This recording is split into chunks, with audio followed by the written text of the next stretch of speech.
Welcome to Sistah Speak, The Walking Dead, The Ones Who Live. I'm Sistah K. I'm Brother Ray 2.0. I'm Sistah Molly. And I'm Sister Shelita, though I'm Shelita from Philly. I can't do this. Sorry.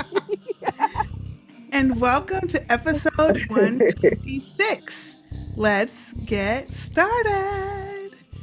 Oh, Woo-hoo-hoo-hoo. yeah. Yeah. Welcome, Sistah Speak Nation. We are here for another great episode of The Ones Who Live. This is on episode 4. The title is What We. And before we get into this episode, I'd love to have my wonderful guests introduce themselves. As you can see, we have some OG family members and we have some fairly newer family members here. And please, Ray, let's start with you. Yeah, like I said, I'm Brother Ray 2.0. I gotta say that just to mess with Brother Ray. But y'all know me. I'm still the same OG, Ray from Cali. In Houston now, though, of course, but Cali is still always home and in my heart. I've been The Walking Dead. I was with The Walking Dead from the beginning. First season, the little 6 episode season, I was hooked. Yeah, from the very beginning. I think I didn't join the nation though, or at least start listening to the podcast until around I think the second season. So whenever y'all started podcasting, for sure, I was there. But yeah, I've been here since the beginning. I haven't ventured off to the side shows. I tried Fear the Walking Dead for like about a season or so, and that was whack. Couldn't do it. And I kind of fell off too from the main season. I did not ride it all the way to the end. I eventually joined Sister J on the couch. I think around the time that Carl got killed, it was like, oh, I'm so sad. And then I think I tried to come back around the Whisperers, but people were saying that, oh, it's getting good again. And then I tried and I fell off. And anything that's been a spinoff since then, I've been like, why? But however, with Rick and Michonne, my two of my favorite characters and beloved characters, I was like, yeah, all right, let me give it a shot. And of course, being that, the sisters was podcasting, I was like, I'm definitely gonna listen in and give it a shot because I miss the family, I miss the nation always. Yes. So yeah, yes. Awesome. Thank you for being on the podcast again. And I am new. I'm Sistah Molly, and I love that I'm seeing people and hearing your voices because I came to the podcast late. I came to The Walking Dead late. So I listened back to old episodes. So I recognize your guys' names. So I'm loving that this show is bringing everyone back together because everybody fell off. You guys all left me hanging. So I am loving that everyone is back for this. So I am from Holland. Well, I'm from Detroit, Michigan, but I live in Holland, Michigan now. I came to The Walking Dead years late. I binge watched it on Netflix and eventually caught up and was watching it as it was airing. I made it all the way through, and I've also watched, I think, all of the other shows. I did not finish Fear of the Walking Dead. I just got to the point of where everybody falls off of The Walking Dead for somebody dying or just like, this seems so stupid. I got to that point with Fear. I probably will finish it someday just because I feel like I have to. I watched Daryl Dixon show. I watched Dead City, even though I am so over the Maggie Negan thing. They just keep drawing it out. But I think all of these shows are connecting. I think they're connecting, especially with The Ones Who Live. I think there's just a little bit in all of them that are all pulling it together. And then The World Beyond was horrible. I could not finish it. So I got through season 1 and I think an episode or 2 of season 2, and I was just like, I can't. I'll just Google it. I can't. But yeah, I think they're all really gonna start tying together more and more with the CRM specifically is in so many of that, is in all of them, I think. So yeah, it's been really fun, and I'm so glad you guys are back. And I'm glad I'm here Yes. for it. Yeah.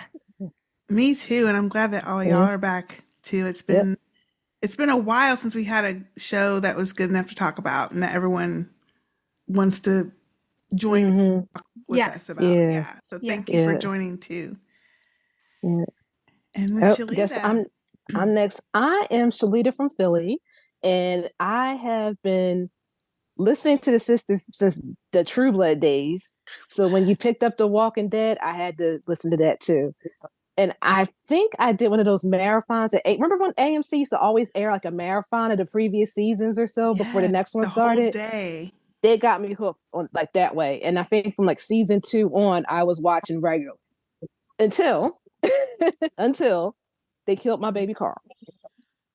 I'm to this day like because Jam and I would go to the cons with our friend Kayla, and we would see that child from the time he was a little thing up until he's as tall as us. Yeah. And R.I.P. Carl. yes, and it was just like they did him so dirty. They Dirty. did. And it's like I'm like you're wrong. Like, I can't even. It just Yeah. it just really I really miss that kid. He was a really nice kid, you know. Mhm. So them and having them go out so stupid like though, I'm like, really, Carl, Like this tripped and our little got baby bit. Carl. Right. Yeah, real Carl. Like it just didn't make any sense. It was I think it's Gimple being petty or something. Ugly. That's my Mm-hmm. theory. Mm-hmm. But yeah, I stopped then. I came back for a minute to watch Rick's final episode. And I came back for a minute to see some of Michonne's final season. And I think I did see the episode with Tara from True Blood, but I did not stay to the end. I have no idea who the CRM or the Commonwealth or any of these people are. Like, I'm like, who, what?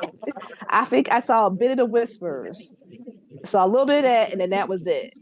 It just, I No, couldn't. you And couldn't do it. couldn't do it. And other than like a season and a half of Fear, I have not. And I tried to watch the first episodes of Daryl and then Maggie and Negan shows, and it's just I can't because it was too late at that point. Yeah, but Rick Schoen, I'm here for. And Okay, Rick I Schoen. Yay. love that shirt. So good. Love that shirt. Oh yeah, yes, I'm here for them. Always here for them because they're awesome. Yes. Well, Okay. thank you for joining too, Shalita. OG Sister Speak family member.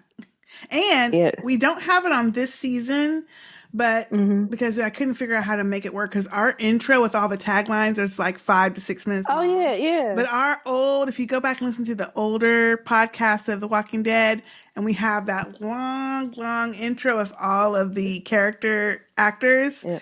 Miss Shalita or Yam are the ones that got almost all of those, except probably Yeah. one or two for Like us. we met Denai Guerrera. So we did meet her, but it was like rushed because she had to leave. So she was just, getting a quick picture with folks. So I couldn't get her. And I've never been the closest we were to Andrew Lincoln was we were at the New York Comic Con when he was there, but we weren't in the room with the Walking Dead. We had to watch it on the Yes. screen. Yeah. I mean, you got so many others, so You got so hats off. many. It's Hats so off to cool. Shalita. Yeah. It's so cool. Yeah. Maybe I'll put it at the end of our last episode, like at the end, and let's let it play. Okay. Because that was one of my favorite parts was listening Yeah. to that every episode. Oh yeah. And I enjoyed it. Like they're really nice, nice folks. Nice Even saw people. some of the folks from Fear. Like we met Coleman Domingo. Because Oh, he was that one. yes. Yeah, and he's awesome. So Mm-hmm. I'm trying to think if we saw anybody else from Fear other than because we met Lenny James, so who's awesome. So yeah, Yes. yeah. So I mean, because they used to have them all the time. They have cons now, but you don't see Walking Dead people so much. Yeah. Yeah, Mm. that's the thing. because Like the there was show one isn't year, as popular It's now. over. right. Like at Yeah. the highlight of it, it was huge. They had their own cons, even. But then I think something Yeah, shady they might have gone did, down huh? behind the scenes with that because they had to stop doing them. Because something But might have that was happened. like Walker Stalker or something. Walker What was Stalker, it? Yeah, I remember them. Yeah. I never Yeah. went, but I remember you always going. Yes. Yeah. Those Yeah, they are just the disappeared. days. Those were the days. That's when Days. everything, all the shows were just excellent and wasn't doing stupid stuff all the time. Okay. Hello. Yeah. So how have y'all been liking this season so far? Like we're episode 4, we're going to talk about here in a minute, but how have you been liking it so far, the previous episodes? I love it. Me too. Love it. Yeah, I Yes. don't know. I do like it. I do like it. I do like it. But I'm also feeling like these don't end up being like traditional Walking Dead Oh garbage. yeah, Well, yeah. but in comparison to everything else, I do. Yeah, it's been enjoyable overall. Good, good. Yeah, I think I've been enjoying it too.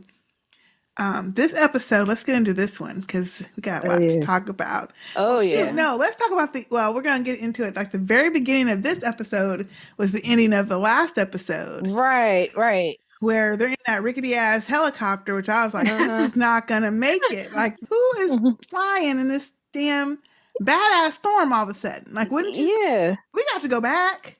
We got to go live Or somewhere. land or something. Wait for this thing to die down. Yep. All the shaking was making me, nervous because I don't like flying anyway. But I know every time, and there's always a doggone show or movie with a plane crash or something. I'm like, come on now, y'all. Oh. I have enough trouble. But this time we also see this random apartment with the little Roomba coming to life and a song playing. And I was like, wait a minute, like where are we at? BS on that Roomba. How was the Roomba working? How they got? That's what I'm saying. I'm like, wouldn't that died by now? It's like, It where's would have died. coming from? How was it being plugged in? Come on now. Like, I was like, the Roomba still working. Yeah. But everything in that apartment was working. Yes, it was. True. Everything Maybe it was good. solar power. Not really, yeah. Well, and we find out later that it was obviously a sustainable building. Mm-hmm. So they were able to make it work. We don't know how long it's been since the people all died, but apparently people in there keeping I it wonder going. why they didn't have it. Yeah, how come they didn't have an indoor garden or something? Because they starved to death. They may have, and they just didn't see it. We just didn't see it because they didn't go to all the floors. Yeah. True. Do you know where this was supposed to be at? Like what location, what city, state, anything? Was this one? So lost. When they went to that room and barricaded themselves in, and Michonne was looking at the note from the lady that killed herself, it said Greenwood. Something about Greenwood. We try to make Greenwood a better place or something like that. I don't know where the hell Greenwood's supposed to be. I'm assuming it's in It's probably Greenwood in every state. Yeah. Well, how there long is Greenwood. For? I wonder if that's a city or if that's like the name of the community, though. You know? That's what I thought. Names as well, or the apartment complex or something. Yeah, that could be too. Yeah, ain't no telling. I'm assuming it's Colorado because they were in Colorado last episode. Right. And they didn't get that far before she tossed them out.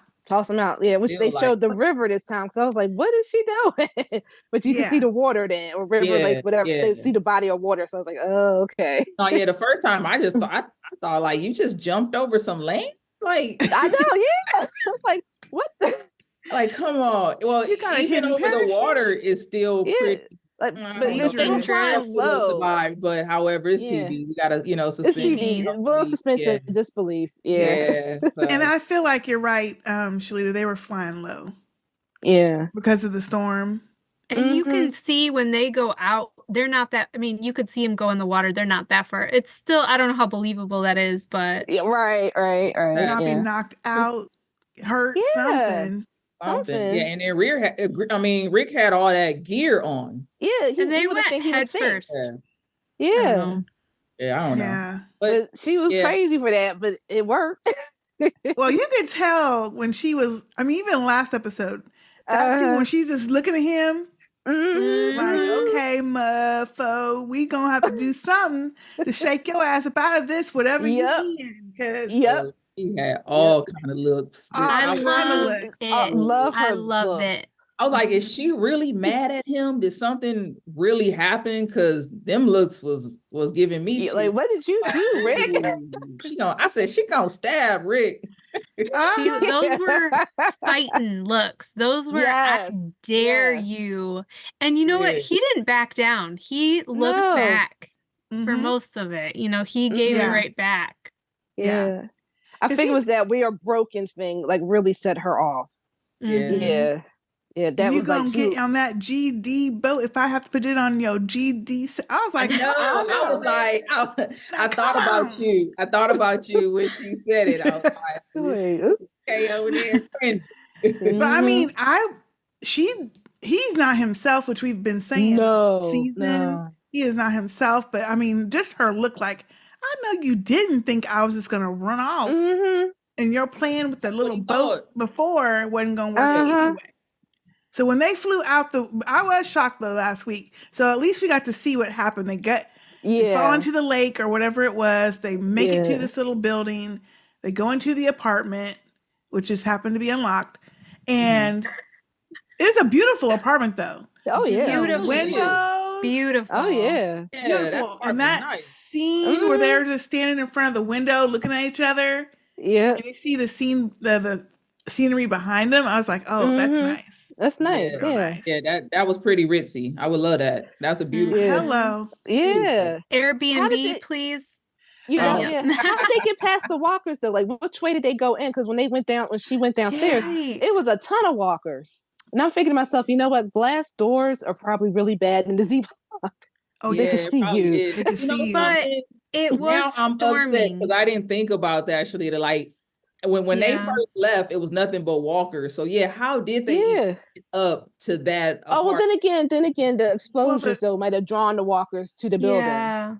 and I don't the know. helicopter Yeah. crashing, which Yeah. they Later apparently on, didn't see or hear, maybe because they were in the lake trying to get out of the lake, and maybe it Uh-huh. crashed before they They got into got the out. building, Yeah. you know? so no, I And think maybe those that, are just details that they did not consider.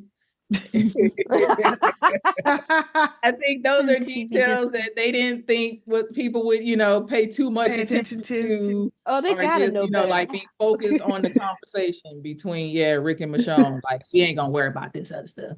Yeah. Yeah. It's true though. I mean, I kind of Yeah. let it go Well, yeah, I let it go too. until But we except for analyze it. yeah, Then. yeah. Though it was the other helicopter was shooting up that basically nuking the building. Mhm. And I'm just like, Mhm. why? Like that's part of what I don't understand about the CRM. They seem determined to not have any, like they don't want nobody knowing. Right, because it has to stay secret for them to survive, they say. So that's why they don't let anyone leave. So it makes sense to me that But they even want to erase any trace of a helicopter crash or anything. So like when Rick crashed with Okafor, I'm sure Yeah. they didn't tell us, but I'm sure they snatched every little bit of that helicopter from the ground when Okay. they Yeah. came to rescue them or get them because they probably didn't want anyone who came across that field to know there had been a Mhm. helicopter there. Right. But we've been seeing helicopters on and off through the whole series, though, and just Yeah. go, "Oh, that's weird," Yeah, and but then people move ain't on. acknowledging them though. Ain't nobody saying nothing. Like we saw, who was it? It was Oh, long time ago we Eugene, saw a wasn't it? Yeah, helicopter. Eugene yeah, saw that effing helicopter, and Yeah, they and never didn't say say yeah, shit. nothing. You right, yo.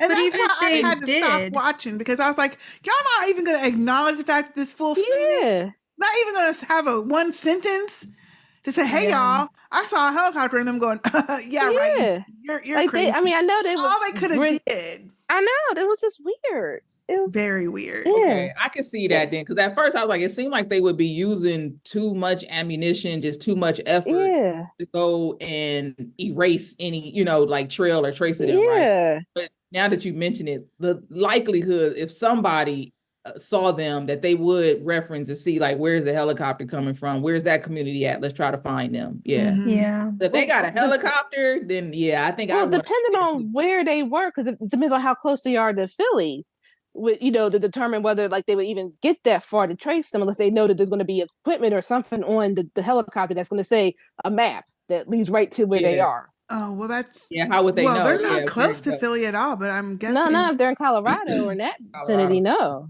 But They they would. have the same fuel stops. They go to the same fuel stops over and over again. You think people would catch on Mhm. Yeah. to where they are and where the helicopter is going? You'd think somebody somewhere would Yeah. follow And then it a just little more. But is it showing that up. Well, many they people bomb out up there everybody though? they see No. It's out not a lot there. of people Yeah. out It's there. not a lot of people. Yeah. Yeah. They And do as follow him in the Fear of the Walking Dead. She catches the helicopters fueling oh, Okay. really? Oh. the CRM Do they try to helicopter. kill And him? Yeah, so one of the main characters, and I have no idea what season it is, she catches a CRM helicopter refueling and meets them, and they like fall in love or whatever, but the CRM person's like, I have to kill you now because nobody can know we exist, but she lets her live. And so there is a touch of that in Fear of the Walking Dead. So somebody does Okay. know that they exist, Right. but they don't know anything about them. Like the Yeah. person doesn't say anything about them, but they know they're going to come back and refuel there. So they have like this moment they share together Oh, once in a interesting. while. Wait, so Okay. is it like every time they come refuel, they rekindle their love or something like I that? don't know. I don't remember, and I mean I don't know how big of a part of that how big of a part of the show that was. If it was just one part of the season. That's But you interesting. would think more people would catch on, like, oh, I see this helicopter once a year or every 3 months, And but they're not Yeah. silent. They're not stealthy. No. Helicopters are loud. and Yes. walkers would follow Very. them, wouldn't they? I would Yeah. think so. That's Yeah. what Yeah, I would bothers me think with when so. they bombed Michonne's group before they, only her and Nat were left, because y'all just bombed them and created more walkers. Like, wouldn't it make more sense if you wanted to get rid of people to just kill them in a way that they're not going to come back? Because that's just going to make more walkers to add on to all the walkers you already have. Is I there think a way they to do want that? them. How would they do that? But why? But okay, here's Which another somebody thing. said for fuel, like in another podcast, someone said for fuel. They use Yeah, How are so they using them for fuel though, or like burning them? well, so I'm going to be the bad person on here who talks about this but doesn't know what they're talking about. So in Dead City, which is the Negan and Maggie show in New York City, they use the decomposing bodies for like the gases power something. Yeah. And then Really? so I think that this show is going to connect to that at some point with the CRM, but there's Figure out how to do that. also I mean, that makes sense. yeah, and then the world beyond, there's research being done on walkers and how to kill them like once and for all. And there's like a gas that they're trying to use to kill them. And so that's a big part of that show too. So I'm wondering if that has something to do with the gas that was used to bomb Michonne's people. Ooh. If there's something they're trying to experiment with, not only like killing walkers once and for all, but obviously it did not work because her friends died. Right, and they came back. Yeah. But no, And then but she that right there, survived. that makes sense. So Now that's a great experiment, because if you could just drop a gas bomb and kill them, then you would save lives from going out there and fighting and all that kind of stuff. That would be way more efficient. So I would be okay with a solution like that if they came up with But something. it ain't gonna work that easy, because the gas ain't gonna work that well. It's gonna get out. People gonna get. It's gonna kill up folk. Yeah, it might, but I'm just saying, like, it's in an open area where it's not a lot of human life. Yeah, like in that field where Michonne was. Yeah, so if you went and just gas that whole, like do like a dust crop with what's them farm when they do like a crop duster, and just go in and wreck shop on them, then that would make sense. Yeah, like that would be a lot easier, and then that way you could begin to repopulate more area again eventually. I'm thinking that the CRM doesn't want to repopulate though, because since they're apparently the ones who bombed Omaha. They want to repopulate their area, but I think they want to repopulate with their people that's going to be loyal to them, because they got a 500-year plan. If you got a 500-year plan, it got to be some repopulation going on. But they're going to have to figure out, this is the thing I keep going back to, is like, okay, that's fine and good if you want to go and figure out a gas to kill all the walkers. But as soon as someone dies in that city, they're going to turn. Exactly. Like, it's like, so how are they, what do you call it? How are they, what's their contingency about that? Like in that big ass city of Philly, they have contained, and it's a lot of neighborhoods. Someone can just die just out of natural causes. Turn. So how do they make sure that they don't go bite up a whole bunch of folk? Like if Rick had actually killed himself in the first episode, he would have turned. And then they would have broken his room for whatever reason because they keep breaking in, and he would have bit him. I mean, he might have got one person. Hopefully Jadis. I mean, hopefully. Hello. Okay, now what's y'all's theory about her ass? Besides her bad haircuts, because last week she's in the world beyond too. Okay. Yeah. What did she do there? Yeah. So I didn't with the CRM. Yeah, she's with the CRM. I didn't watch that part of it. I watched a recap. So again, I don't know fully what I'm talking about. I watched a recap with her in it. Okay. That explained it, but basically she sipped the water. She bought into the CRM. She's all about it now, and she's working her way up to the top. She in the world beyond, she like is in a power move to take someone's position. So she's working her way up. She's not playing around. She's with the CRM 100%. That's what I got from that. And that is what we see of her in The Ones Who Live too, right? Besides her hitting on Rick with her bad haircuts, she is like, I'm here. This is what I believe in. Don't you play around. This is what's happening. You know, you have to stay here. But she been hitting on Rick since like she stays hitting on Rick. She was like, I'll lay with him later. Yeah. like not giving up. Up. And we're like, anybody asked you all that? I said nothing about all that. Yeah, but okay, wait. She stayed trying though. Was she stayed trying? So, was she officially a part? That's the part I was confused on. So was she like officially a part of CRM when she had Rick taken from the bridge? Or was she like one of the people that's gonna be like the consignees or something like that? Was that ever? I thought she was like a contractor for them, kind of like she brought them people or let them know when people were to pick up. That's what she said in that first conversation, is that they had an arrangement where they would give them people, A's or B's, and they would give them supplies. Yeah. Okay. And then when she found Rick on the side of the bridge or whatever, the river, and told them that she has a B, they picked them both up. And then when he asked her in that episode, well, how come you're not on the line as a consignee? And she just looked at him and he's like, oh, me, because you gave them me. And she just smiled a little bit. Like, so she didn't have to go through those 6 years of whatever. Yeah, she had. Which is, I think, is why she's overranked him, because she joined the CRM, worked her way up, and he had to go and schlep through all that 6 years of villain, and she was able to rise up. So now she's higher than him in rank. And also this arrangement, which I still am not quite clear on. Is it just because, is the arrangement that you're really an A and I told him you were a B? Or is there something else to it? Like, because she keeps bringing up this arrangement.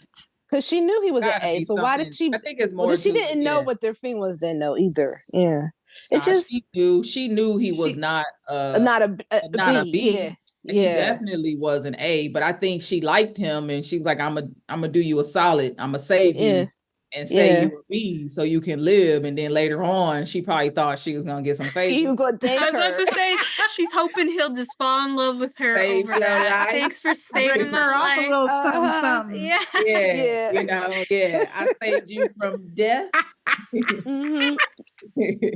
I think there will be more about that, because she's definitely not done yet. We have 2 more episodes. She's gonna be there. We're gonna find out more from her. I think she's an interesting character on this show. You know, she's not talking crazy the way she was before, so I'm okay. It was like, why be that weird?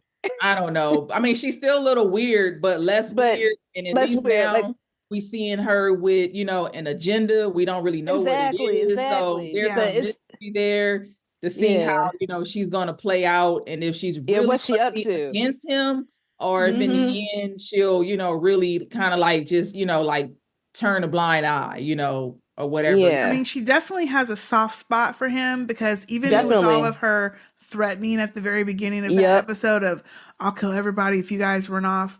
Later, when he went up and says, okay, she gone, she left, you gonna make sure they think she dead.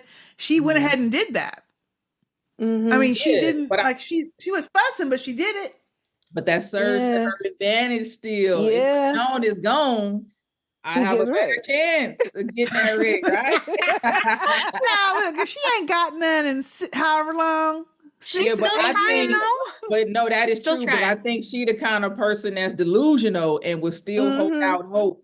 I guess she's obsessed with Rick. She's like, I'm gonna get some of that someday. Yeah. Like, I'm gonna get some of that. Well, so last week the guest host thought that she had already got some, and that's why she's so adamant about it. I don't think so. There's no way that Rick got with that. I would have believed that Rick would have got with the other girl. Yeah. Thorn? Her. Yeah. What's a Thorn? Is it Thorn? Yeah. Well, I would believe something like that. Because I kind of thought that the first episode, I was like, like, what is this relationship? Don't make Rick end up being with this girl, and then Michonne gonna come back, and that's gonna be an awkward triangle mess. Yeah. But it didn't go down that way. But I kind of think Thorn want Rick too, though. So I don't know about her. I don't know about her. I was picking up on it the first couple. It just because but I don't know. Yeah, she was just following behind him a lot that first episode. But I feel like because they were both in the same rookie status, maybe. Yeah. We'll see. The Walking Dead is always shipping and doing some weird matchmaking and things like that. However, I don't want them to mess with Rick and Michonne. Simply, I agree. Yes. They have never is my understanding, at least the way the show is portraying, that Rick or Michonne has not been with anybody else. Yeah. No, I don't think so. With each other, that they have not stepped out, which is amazing. But we need that. We need that. I don't know about you, but I need that for me.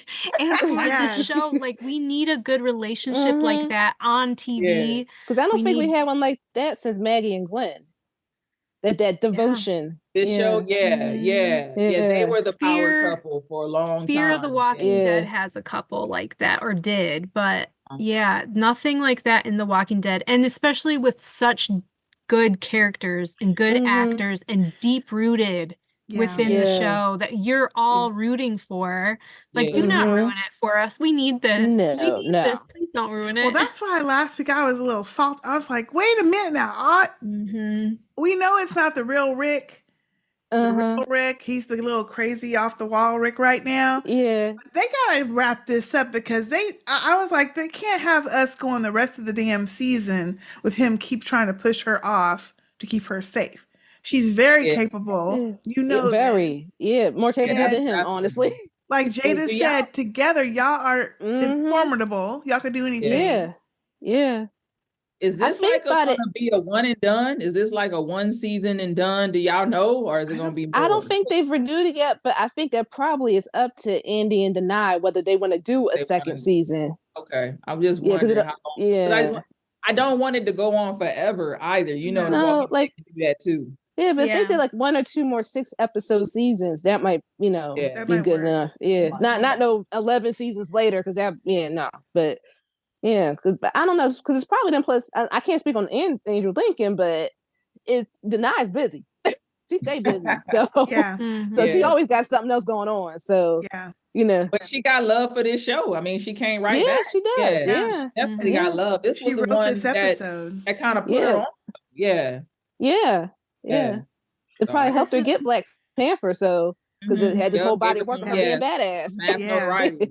Yeah. It was such a good episode, though. I think for both of them, and characters and like emotional talking scenes, but also like fighting scenes. You see the real them and the evolved versions of them. Yes, which I think is good writing. Yes, very good. Well, she's a Tony-nominated playwright, so clearly she can write. Right? Go girl! Yeah, she did. She wrote it. She did. Yeah. I could see that. I could see her stamp on it in that regard. I did I don't know. I'm gonna be honest. So my criticism is that I do feel like, did we need one full episode of them arguing and going back and forth over why Rick? Yes. Yes, we did, Ray. Because it took the whole episode for him maybe to and at least keep it clear his pushing. head But a they bit. did a whole episode. I loved same thing over Yeah, and because over. he needed it. Over. We needed to see him. First of all, I feel like, I think it clicks at the end. I do. Because yes, I do agree. It's like arguing, but I think it was necessary because all of that shit, which I'm glad she addressed in their argument, like what is going, like we got to run, we got to go, and he's like, no, we got to go back because Jadis is after my ass.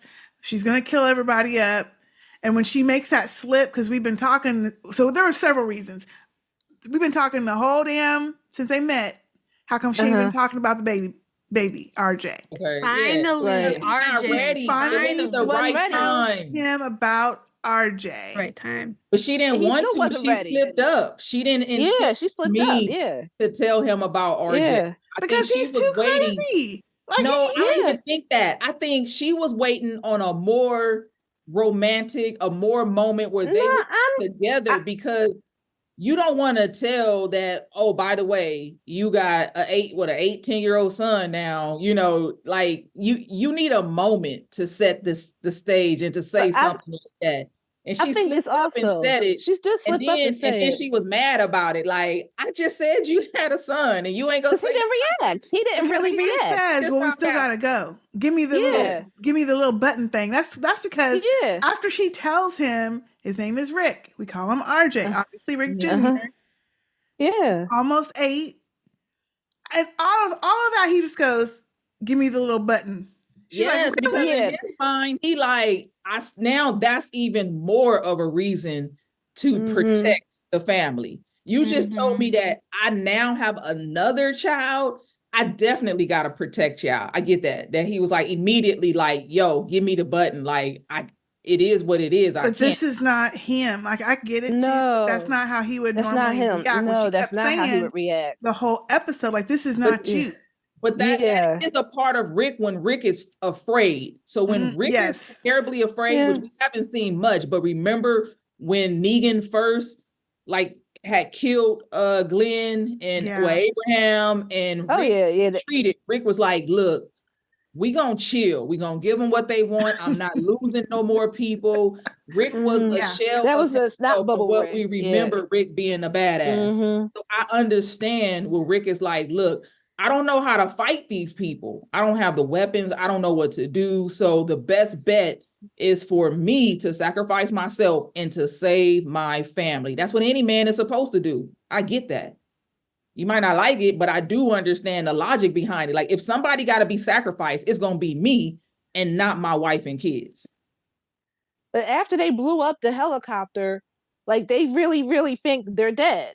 So I'm like, why would you go back then? Not necessarily. I mean, like, I can see where Rick logic is too. They may continue to look for them. Or Jadis is one that, what if she started hollering that, yo, Michonne and Rick set this up. This is a stage plan, because they know about them. Now, if she didn't know about Michonne and Rick, they might have thought, those are just some random people who, got killed. But if Jada started hollering and saying, that's true. I know about them. Y'all need to make sure that they gone.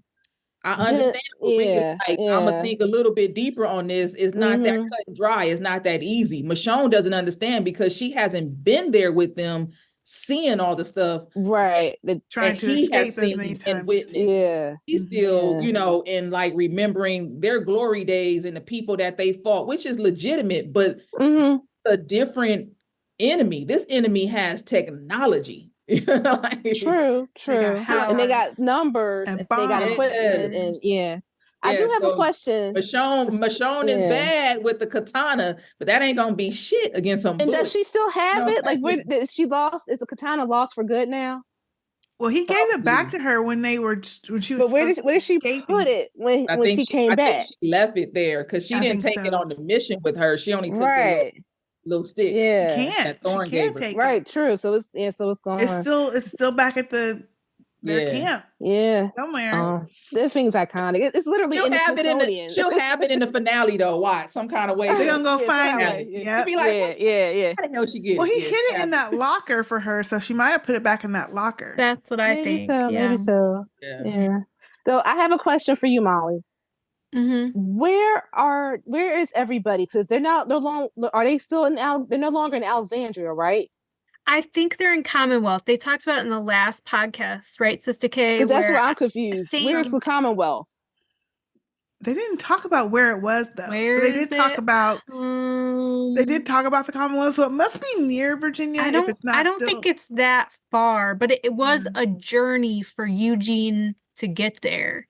Okay. It wasn't not next door. Because where is Princess from? Because Eugene went from Alexandria to wherever Princess was in a city. She was in a big city of some sort. And then still they had to get to the Commonwealth. So I'm bad at geography. I wasn't paying that much attention. I'm just curious because I know how long it takes to get to Virginia from here, from Philly, Okay. Mm-hmm. by car. But I don't know it's near around. And they walking, Right. Right. Also, something to think about in timelines and geography. If they're in Colorado right now, another show would be The World Beyond. Where it ended is the kids left New York and were going to Portland to warn the Portland ally the other city. So if you're thinking about locations and people and places, I just thought about that and learned that. So I'm thinking, where is everybody in all of these shows? Yeah. I don't know where Rick and Michonne are right now, but now they're on the move. So where are they on the move at? Yeah. Like they got to figure out where they are. Yeah. That's crazy. But that's the thing. If nobody's in Alexandria, or nobody that their core group is in Alexandria, then if Jaden showed up, right? Nobody be there. There'd be nobody. I don't think everyone is in the Commonwealth. Wait, so like, what did everybody from Alexandria? Did they all go to the Commonwealth? I don't think so. I don't think it was everybody. Okay. But Michonne has no idea. Then Michonne wouldn't even know that. She wouldn't. She would have no idea. Yeah, because she left before that. Okay. I have to imagine there would be a message or people there that would relay that come to go to the Commonwealth. Mm-hmm. But is the Commonwealth still there? Because didn't they have an issue? Yeah, but they're still standing. They have like a new government. Oh, okay. Yeah. I remember how they used to leave mail in certain places. Yeah. Yeah. So I'm pretty sure they would have said, okay, we're going to leave something somewhere for Michonne. They can talk in their code, like Michonne was doing on the walkie about the different code names. I'm sure they could leave a note or something, but yeah, possibly. Yeah. I think it's hard to put all of these together, all of the people and the places and the stories. I mean, because I'm like, the country is huge. Yeah. For them to be in so many different places. It's like, how they doing that? Yeah, I agree. I always still wonder how they walk to these other states and stuff. They walk from the West Coast, or from the East Coast to down south. A year. Well, and I think it does. They do reference that, because they reference that Michonne was sick for a year. For a year. And I do like that they gave that reference. But besides the timing that it takes, I'm saying, how do you know how to get there? I could not do that. Well, she had a map, didn't she? How you know how to get from state to state when you walking? Well, I mean, the roads are still the roads. Yeah, so I mean, just walk up 95. You have to go not on the main road, because remember they used to always show the main roads had a lot of cars and the dead and all that stuff that you would have to. True. Now, when they show them, they're never on the main road. They're like walking in the woods and all that kind of stuff. So I'm saying, to get to like the back way to do things, how they know how to do that? Come on. Okay. I think they would still use a map, and they would just take, they probably would get lost and have to backtrack and like go around. I think it would take them longer, but I feel like they still could use a map.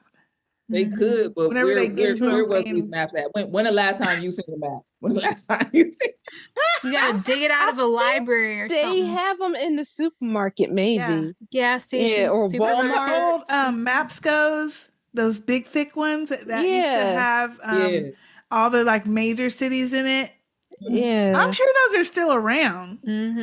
Oh, actually, that's weird. I remember, I think I stopped at a rest stop once, from like, like the rest stops, like, or like the border, like at the state border. Yeah. And you would always be able to find maps and stuff in there. And there really wasn't even no maps in there. So I was like, wow, because it's not really something that people are asking for nowadays, right? True. Like there's a whole generation that probably has never seen one. Now, my kids never seen the map. They were getting the other day. They was like, I forgot, we was watching a show and they had somebody pulled out a map and they was like, how did y'all used to read those things? I don't understand that. That seems weird. And I was like, yup. They're gonna be lost if we ever lose our phone on coverage. a map. But yeah, before GPS, we traveled on a map and we knew how to get places. Yes, like I knew how to get all around California, Southern California. Oh yeah. Now I can't go nowhere without a GPS.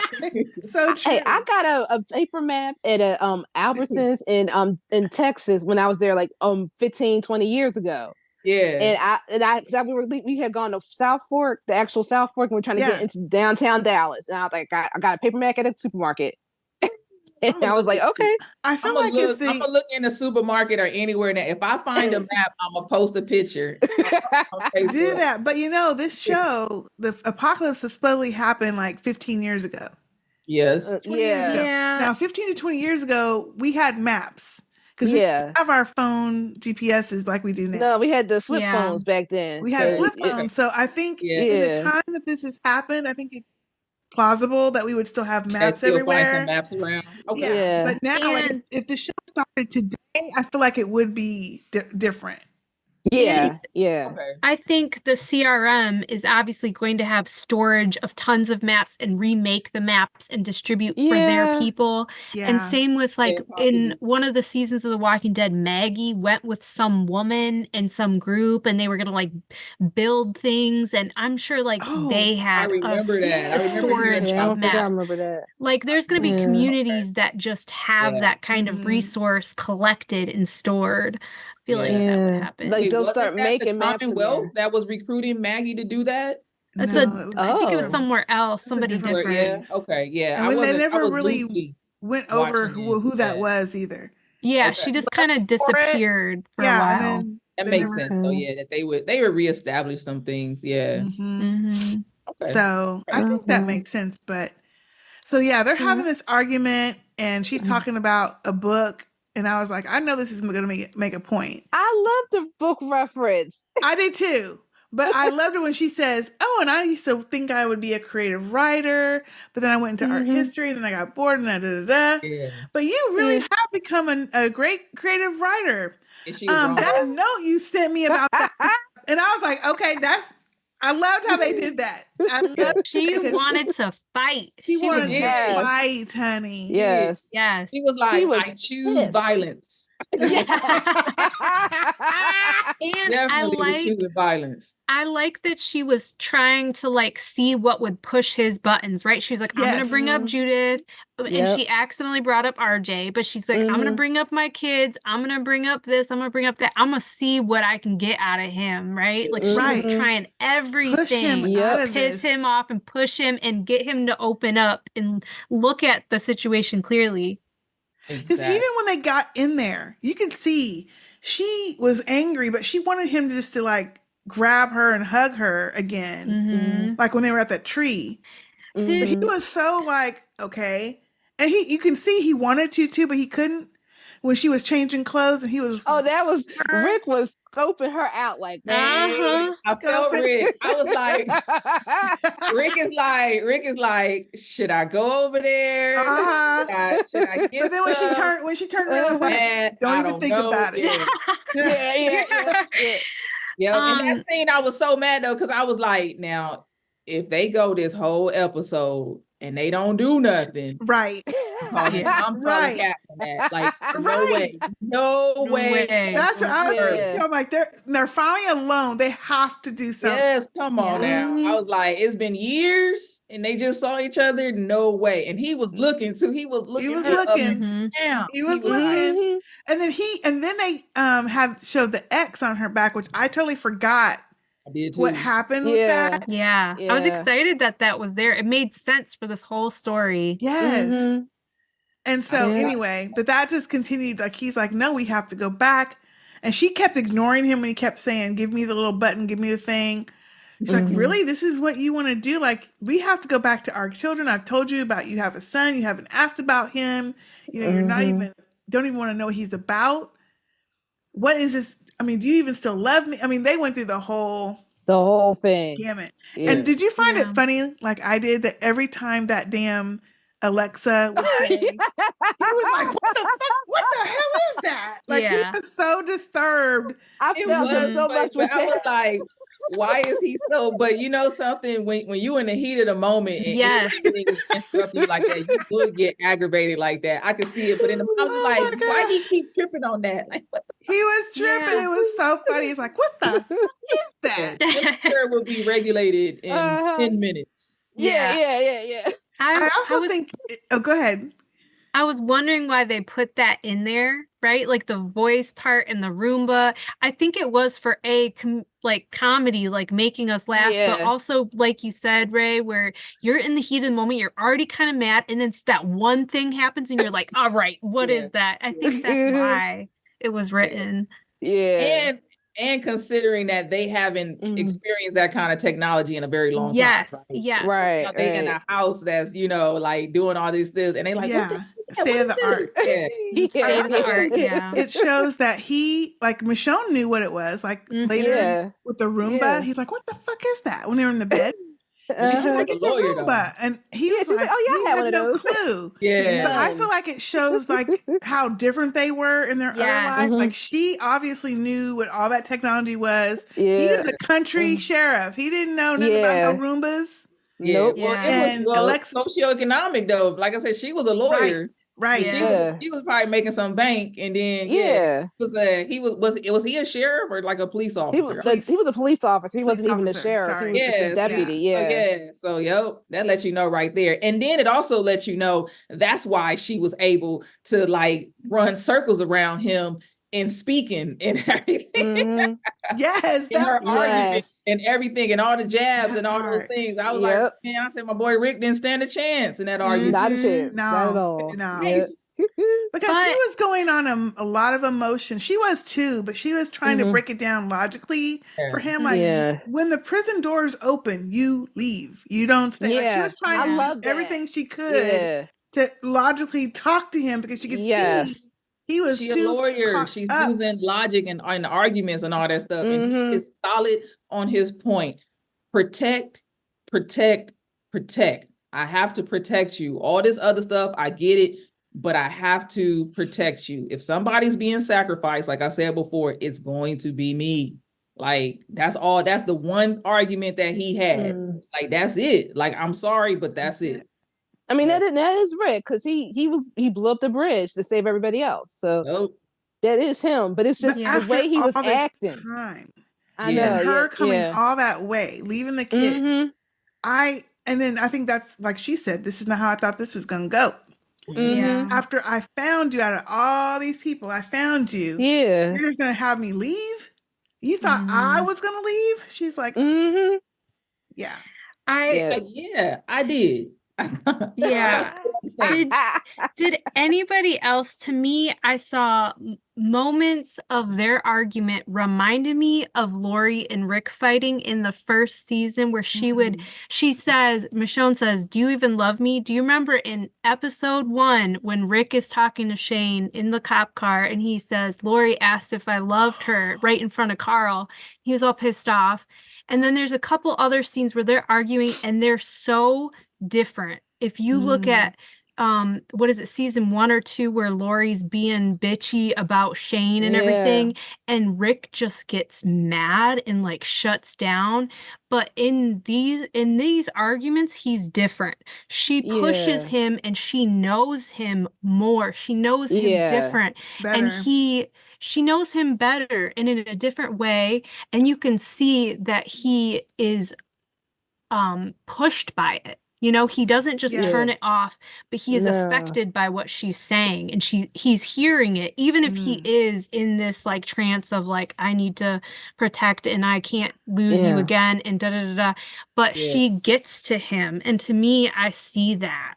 I see the evolution of them. Yeah, because Rick and Lori would have got divorced if the Z-Pac hadn't happened. They definitely would have got divorced. Sure. Yeah. And when I think back, I always thought back then that maybe she was having an affair before the apocalypse with Shane, but I don't know. Or he just loved she was her. probably thinking about it though. It wasn't enough evidence to say so. I think definitely after the apocalypse, because she was vulnerable, right? Yeah, and she thought he was dead. Shane thought he was dead. Shane took, charge, and I think, forgive me, there was the kind of woman that, enjoyed having protection of a man, right? And comfort of a man, things like that. And Shane, she already knew Shane and everything. And plus like she that. had a child to think about too. Yes, had a child to think about, and Shane was shiesty. So and Shane was fine. Hello. But he cozy right on up. And it didn't even take long from him to get with his best friend's woman. Now, had it been years down the line and they got together, something like that, then I could understand. But they did that immediately. So that's true. Yeah, that's true. Yeah. Like he didn't hesitate. I think he liked her before. Now, I think he did too. Slept together or not. I could see that Shane was probably jealous of Rick. Like he has some jealousy, some animosity towards him. So yes, taking his woman was absolute, for him, was an ego thing. Yeah. Yes, definitely. Yeah. I like that point though, because he's definitely different. But they've been through way more than him and Lori have been through. Yeah. True. And they have a love affair of each other, not just like a partnership of marriage. They are just like, it started with love and respect for each other, and it's still there. You can see it. Like they were friends. They were friends. They were friends. Yeah. I'm gonna keep the family together. She's like more of an equal, she won over that, but you know what I mean. Equal partner. Yeah. Which I don't think he and Lori were equal. No. He definitely respects Michonne, but I don't think he. Because Lori was right alongside him. I think Michonne's stronger than Rick. Like she's stronger than Rick, too. But they're equal in their like abilities, where Lori was not. You know what I mean? Right. He had to protect Lori, and I think that's what is getting to Michonne in this moment. Like his argument is faulty to her because she's like, "I don't need you to go and protect me from anybody. I can go."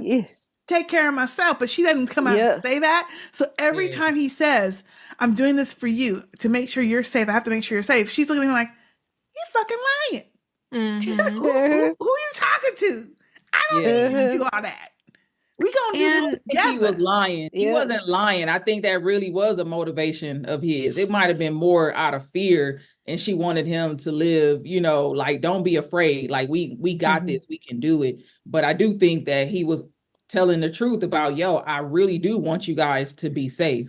I think that he was. I think the part he was lying about, which I think she's talking about, is his desire to continue on this mission that Okafor had of infiltrating the CRM and changing it.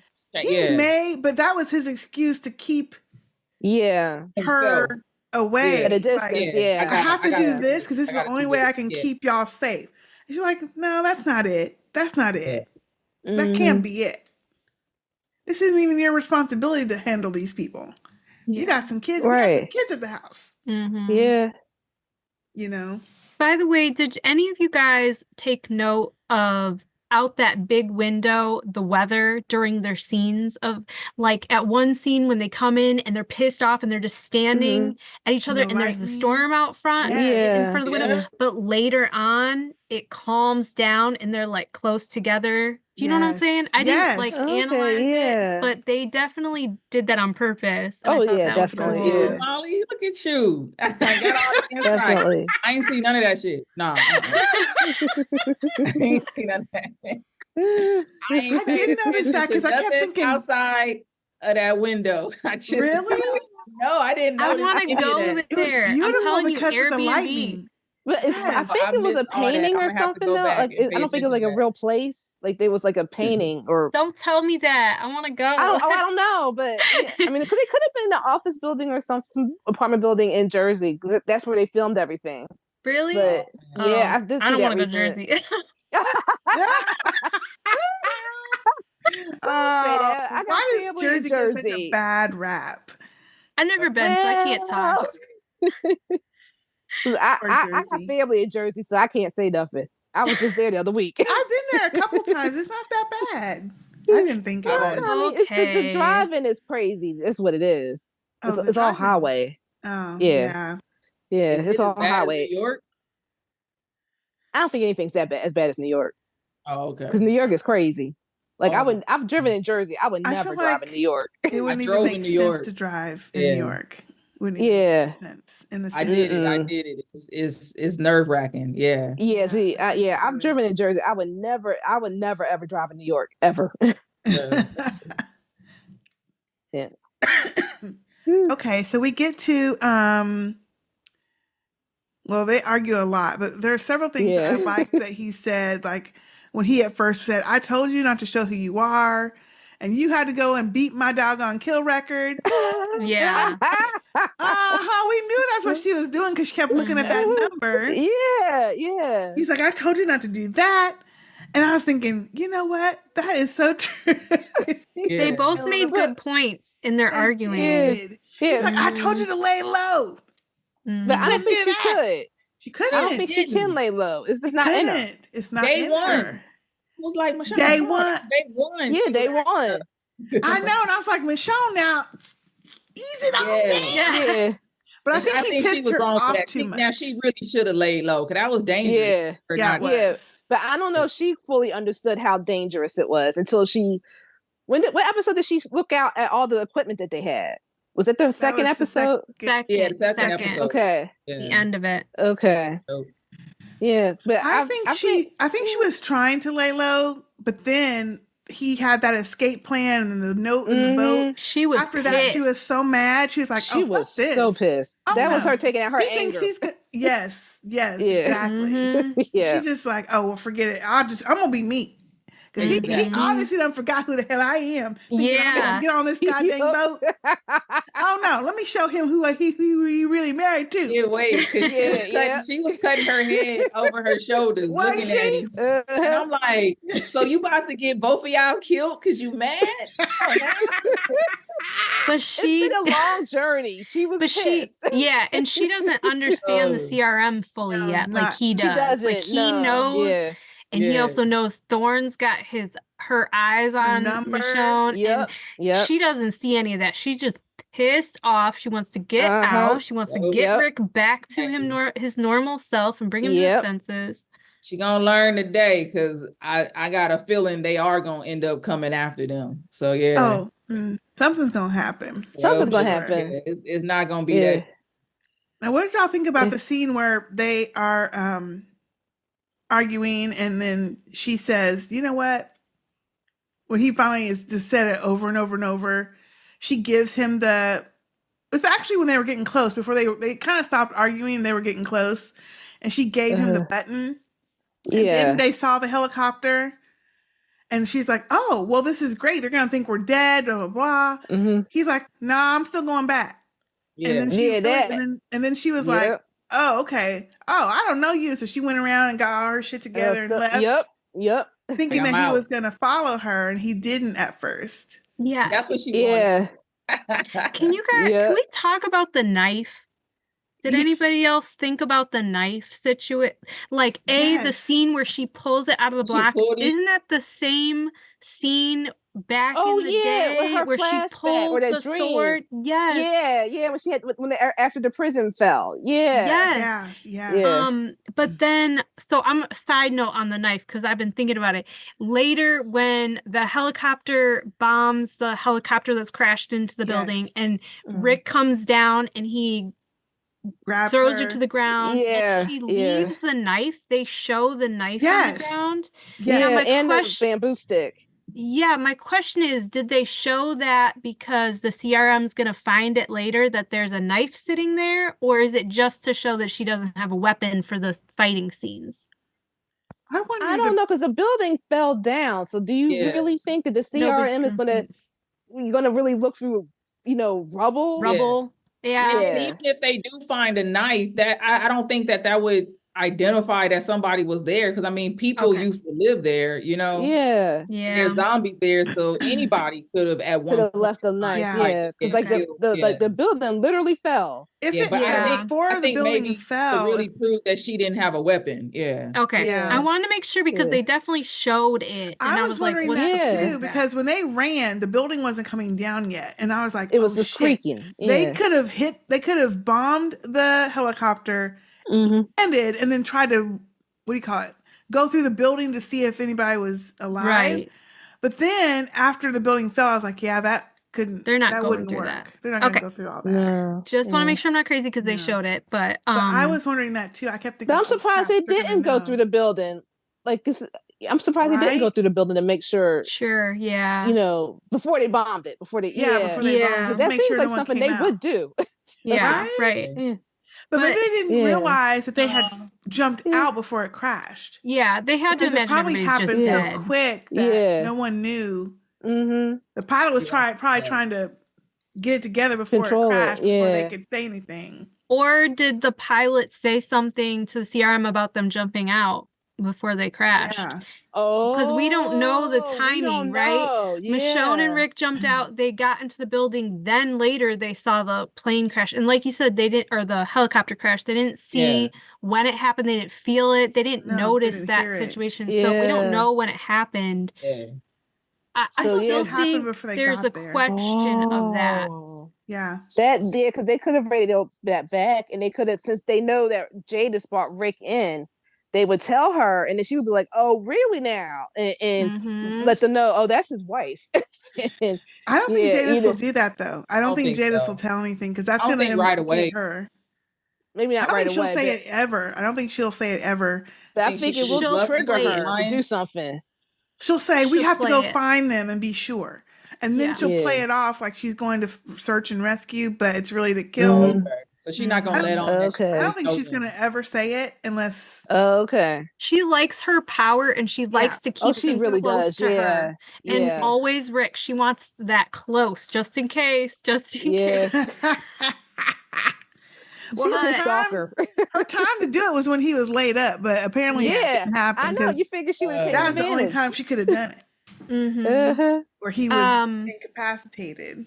To bring it back to what you were talking about, though, I did love that scene where Michonne is pissed off. She walks out, but she pauses. She pauses, and then, Yep. And Rick pauses. I think that moment is so important in that episode where he pauses, about to grab the handle. The door. That's it. That's the turning point. Yeah. Because I mean, that's a hard thing to see. Like for her, I'm gonna walk out and he gonna come. You always want that. That's why she was waiting. That's why she waited, because she wanted to her face. Like when he didn't, she started crying. Yeah, and then she's like, "Damn, he's not gonna chase after me." And then that hurt. But then he's like, "I can't let my woman leave." But then he's like, "Damn, I gotta let her leave." He's conflicted, in that regard. I think because he saw the bomb, or when they was coming, like, I gotta go get her now. But would he have let her go though? No, I don't think so. I don't think so. I don't think so. I don't think he would let them leave it at that. I think he was opening it already. I don't know. Or maybe I missed that. About the bomb. Yeah. I think he was already out the door before he realized was out the door before the bomb. The helicopter came up. Because didn't he see it out the window? No, he left. We saw it out the window, and then he took off running. Yeah, when he heard it. Yeah. But she questions it later, right? When she's pinned down and she's like, "Wait, did you actually come for me because you love me and you want to save me, or did you just want to save somebody?" And he is there. He's never going to let her die. Like when she kept telling him to go because she was stuck underneath that big old... Exactly. Now, how's that any different? See? She should have been like, "No, stay right here with me. Like, rescue me. I can't hold you. Rescue me." Yeah, now she's like, but I like that because she kept saying it, and then he said, "I'm not gonna ever leave you." She's like, "That's what I needed to hear." That's all I wanted to know. Yep. I like that though. I like their dynamic because it's so different than his relationships with all them side chicks, right? Like with Lori and whatever that woman hairstylist name is. I don't even remember. Like I forgot about stand her ass. Oh, I couldn't whatever they are. I didn't like her on This Is Us just because she was Supercuts. Oh, she was on This Is Us? Yes. So I kept side-eyeing her the whole time. That damn kids. Those damn kids of hers. Wait, too. Who was she on This Is Us? She was she was the girlfriend of Justin Hartlett's character. Like she was the one, like his lost love or something. I didn't see the whole series because I missed parts, but I know in the beginning, like she was like his high school sweetheart, or she was like the one that got away. Okay. Yeah. I remember that. She's always a love, somebody's love in somebody's show. Yeah. She was she in wasn't True it Blood too. for Rick. I liked her on This Is Us though. If that's who. Yeah. I liked all the characters. I did not like her on this show because it was in between what I wanted to have happen with Rick and Michelle, which I thought was a little abrupt, but I still liked it, you know? Yeah, but she keeps pushing him. She keeps pushing who he is. Where in these other relationships, they were so... Passive? They were surface, you know? Yeah. They were surface. They weren't very surface. They didn't know each other. And Rick is hard to know, right? We've known him all these years. And that one guy in episode 1 said, you haven't even talked in 6 years. And the artist says, he hasn't even said names in years. Rick is hard to know. And she knows him. And she does. And we don't kept bringing that up too. Like, you're not the one you're not who I knew. Yeah, and I think all of us wanted more from Rick and Michonne in The Walking Dead. We wanted to know more of their story, and they never really showed that. And I think they're like at least showing how deep it was and how well they knew each other. Yeah, because even before they were a couple, they were like, they were partners. Yeah, even before they were a couple, they were like they could communicate with just their eyes. Yeah, like when they met Aaron and he knocked them out, she's like, I didn't give you that nod to knock him out or something like that. Yeah, they was cool. So the only gripe that I had with Rick and Michonne was that I thought that they got them together too fast. We wanted it to happen, really, but it was they didn't have any build up to it. But they didn't have romantic build up. To me, they definitely had build up as the friendship, and we saw the potential, but they did not let the build up happen with the flirting or with the because Rick was checking her out. They just 1 minute, Supercuts died, and then with the of I think the next season they was together, and it was like wait, now we wanted it, but we wanted to see what you're saying. A little bit of build up. See the romantic side of it. Yeah, I see. Like build up. Even with Rick, I feel Rick was attracted to her. Because he was always looking at her butt. Okay, basically, like in season 3, he would watch her walk away, eyes down, like Rick was always checking her out. I don't remember that. I don't remember that so much either. But even if that part is true, we never saw them from her end contact together. Right? Yeah. I mean, like they wasn't doing it together and making that type of contact and looking at each other. And I wish that they would have did, like she would have caught him looking and like that. We never just like a little from her banter end, or something like that. But they were a family. By the time they did get together, they were basically, like she was Carl's mom at that point. Well, she was Judith's mom. I agree with that. No, it makes sense for them to be together. But I think now because we see more of their chemistry, they gave us the first episode where the dreams that Rick with the two of them, that was cute. Ooh, they look good now. And now when they look the at outfits each other and they're arguing, it feels really real. The chemistry does. Yeah. Well, somebody was on Twitter was like, that was Rick writing fan fiction in his dreams. Yeah, she looked beautiful in everything. That white outfit or cream outfit. Oh, and the purple. Oh, it was gorgeous. Gorgeous. That on her. And the way they had the light on her face. They've been lighting her correctly. The lighting in this one is good. Even though it's dark, we can still see shit. You know, like a lot of these shows do dark and you can't see nothing. You can actually see stuff, and you can see her. More importantly, like they're lighting her better. She is stunning, beautiful in person. Yeah, you know, so it's like I'm like they're not lighting her right in the other show. You know, the older show. They just weren't doing it right. I'm like, you know, but I think because she's an executive producer, that she can say, oh no, y'all need to do this, that, and the other thing to do proper lighting. Yeah. Right. And she got more clout now too. She got more clout. Like, wait a minute now. Yeah, way more clout. Yeah. And she's a queen. She's a queen in this show. She's the star. You know, she's the spotlight. And it's like, yes, finally. That's right. Finally. Yeah. She needs that. She deserves that. Yes. Yeah. So when he saves her from that collapse, excuse me, and they go to that other apartment, that's when we get it out. Finally. Was it the same? So all the apartments have a Roomba? I thought it was the same all apartment. Of them. I feel like it wasn't the same apartment. It was a different one. It was a different apartment. It was the same one. You think it was the same one? Yeah, I thought it was the same one just because they made mention of the thermostat. Started talking. Yeah, and the curtains. She was fluffing the curtains. I thought all of the apartments looked exactly the same. I thought they were all the same. I could see that. I mean, they might have. That happened too. That all of them looked the same. Because the building they were in, the thing collapsed and they couldn't go up the stairs. They couldn't. Anyway, I don't know. I thought about that because I was like, how did they get back? They couldn't go down. This building's not. They went back up to where they were. They were gonna bang no matter where they were. Somewhere they should have too. Come on now. After 8-9 years. Yeah. Okay, I got a question you have for y'all. A near-death experience, you fighting some zombies, you know, fighting the whole time. Yeah.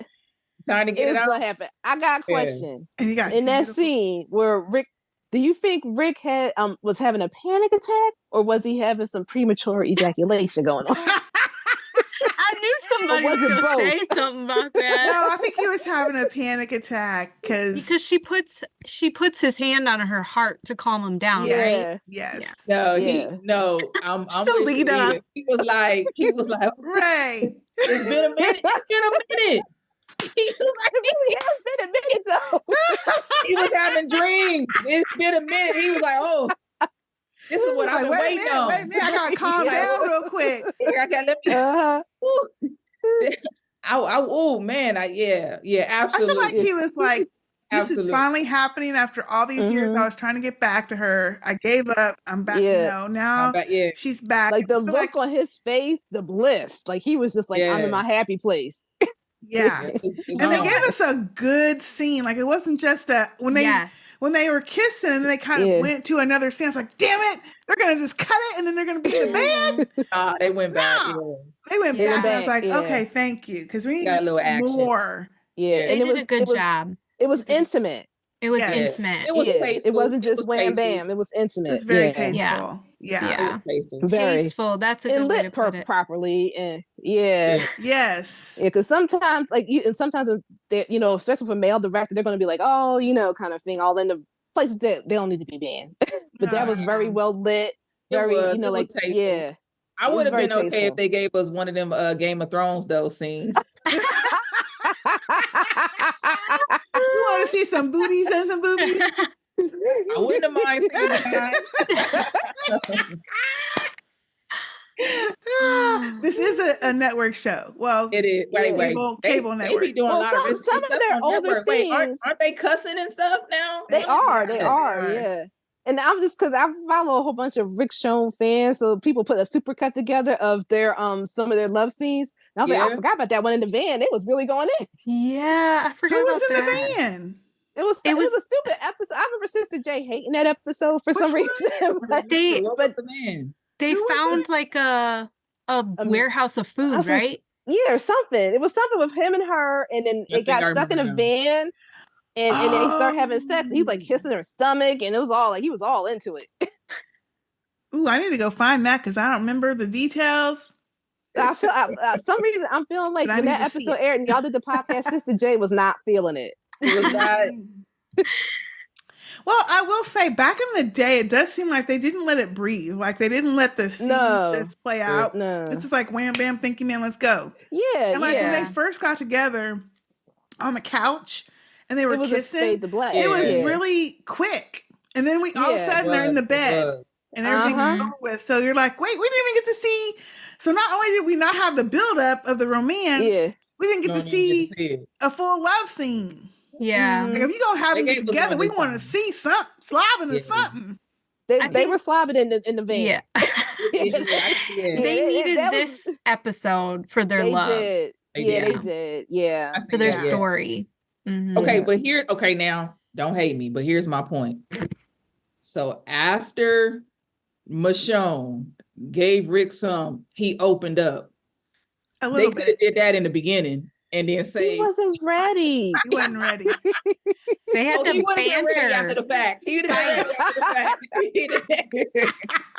They could have did that at the beginning and he would have been ready to open up after the fact. Yeah, because he had to acknowledge that he wasn't going to leave her first. Because he kept telling her to go. I'm not leaving after you didn't gave me something and showed me everything that I've been like, okay, CRM, my woman. Yeah. But he was still not all the way. He's still talking about, I can still build it. The plan from within. I can still change it from within. And she was still like, no. She like cut the crap, cut the bush, and then he finally opened up. Yeah. Yeah, and that was that's why'd they have to bring up Carl like that? Why they got me crying? Dad? Oh my gosh, I was sobbing. I don't know what happened to me. I was like crying, hiccuping. I was like, little baby Carl. And then the thing that did it was when he said Carl, my eye started pricking up, or getting misty. But when they went to the scene of Rick holding the little bitty baby's hand, the hand, how little he was. That's when I lost it. I was like, oh my God. And she asks, what would Carl think of? What would he say right now? And I was like, no, she didn't. That was it. Tears. And then Andrew Lincoln, when he was like, I lost him. They took him from me. And then I lost you. And then I couldn't remember none of y'all. And then when she broke the phone out. Oh, man. And she had the little design. I was gone. I like the phone. I was gone. Yeah. That was, Because obviously she had worked with that artist guy. Yep. Didn't see it to get the picture together. That he could never get together so that he could remember him. I love that little that was beautiful of all of this is that artist. Like that part with the phone. I do like it all together. And Rick going to that artist, I think that showed that side of him that is closed up.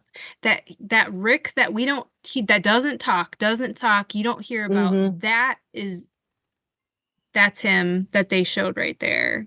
And she knows him well enough to know exactly what to say, to bring up Carl, to show him that picture. Dang. I love, oh, that was a good I did love how he had said that, well, I don't remember the exact quote, but it was to the point where he said, I learned how to die. Wait, I wrote that down. Hold on. I wrote that down too. I thought that was good. That made sense, because he was like, look, I'm gonna go ahead and I know how to be dead and live.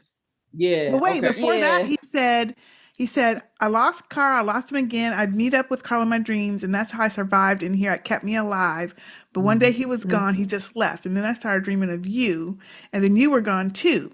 I can't live without you. Without you, I die. I know how to be dead and live now. You can't come back and make me live again.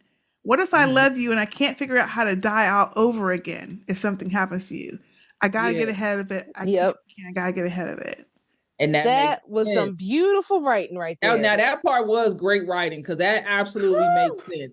And that definitely solidifies his argument. That's the confirmation of it. That look, what she was seeing was not the alive Rick. We all know that and get that. And we feel like him being fearful, but this was a different type of fear, different type of enemy. And he's like, yo, I'm living and you see me moving around, but I'm dead and I'm not coming back to life again, because if I do that and get optimistic hopes, dreams, and then I end up losing you all over again, I cannot go through that. So I'd rather be dead, protect you, and at least know that you're safe and my children are safe, I could be okay and live with that. I've learned how to live and be dead. I'm good with that. But you don't. I'm not going to, bring that into your life. So you guys can live. He was making the sacrifice. I get that. Yeah. And it made I sense. think, yeah, and in these post-apocalyptic shows, I think they forget or they don't want to get into this part of it, right? The mental instability, the PTSD of years and years of like losing people and like suffering upon suffering. Like in post-apocalyptic things, people just live and fight and fight and fight. But like in reality, we would just be losing our shit all the time. All the time. So it's nice to actually see part of that, face part of that with somebody so strong. Yeah, when he died, you saw how Michonne and Daryl reacted because they were out there looking for him. Like Daryl was a mess for a while because that was his brother, yeah. Why? I was thinking about that. I know they don't have time for all that, but Rick should have been like, "Oh yeah, how's my brother Daryl?" Like, come on. Out of everyone, well, she did mention him when she was talking. Yeah, I know. They don't have time because I think that he would have had questions about a lot of different people, but right now there was no real time to like hash all that stuff out. Plus, I think it wasn't no friendly visit. He was like, trying to get her back there. Yeah. And they had to talk about RJ, which I'm glad they did show that he was finally like asking questions about him. Yeah. And he really does. That little boy looks just like him. Yeah, so cute. One of the little boys they had, he does really resemble him. I hope they get a different kid when they finally get him. They're gonna have to. They probably have get to, an older kid, right? Yeah. Because he's gonna be, by the time they get back, you figure he would at least 9 or 10. He's 8 years almost old, 8. If he's 8 now, it's gonna take him like. So that means Judith is about what, 15 or 16? Yeah. I got another question. And I think I watched or I saw a clip of the final episode. Isn't there a scene where all the kids meet up, like Judith and RJ, but also I think the baby Aaron adopted, and I guess Rosita's daughter, and like, they're all in the finale, I think. Okay. All of them. Of the other show or this? Of The Walking Dead. Oh, The Walking Dead. They kind of have a ending, some people die or whatever, but they kind of have an ending that wraps it up, is kind of warm with the kids all together, the surviving families, so to speak. I don't know. Sometimes I saw an image of the kids together. About all those kids. Yeah. Yeah. Because Rosita dies saving her daughter. Is Judith the oldest of all the kids? She would have to be. Well, of the ones that we know, right? Yeah. Yeah, Ezekiel's side dude, the guy, his friend. Oh, yeah. He has a bunch of kids. He has a bunch of kids. Oh, that's right. Yeah. What's his name? Yeah, they're Jerry. all there. Jerry. I forget his name. Jerry, yes. Jerry's got a bunch of kids. He does have a bunch of kids. With the lady that was I forget, because he's married to the girl, the librarian girl. lady. Yeah, whatever she was. Yeah, they were so cute. They were so cute. Maggie got a son, right? Well, how old is Glenn? That's right. He's the oldest. Yeah, he's a teenager. No, Judith was born before him. Yeah, you're right.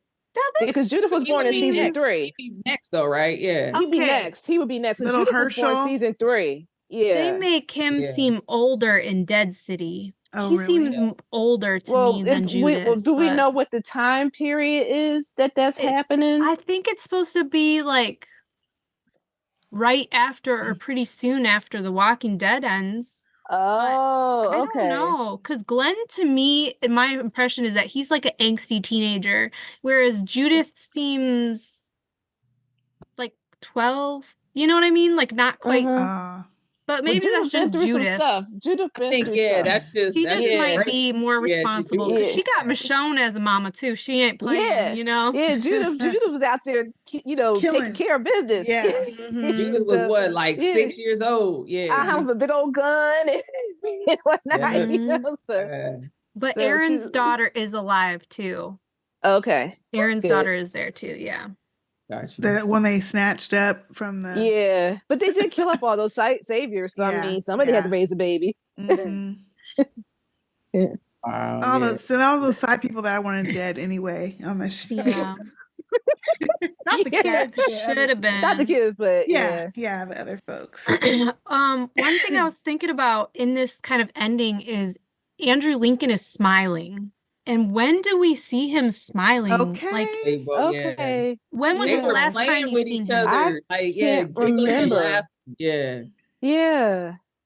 Like a real smile. I did like the ending, how they, like, obviously after that conversation, he's like, okay, I'm in. We're running. Yeah. We're going to go into our family.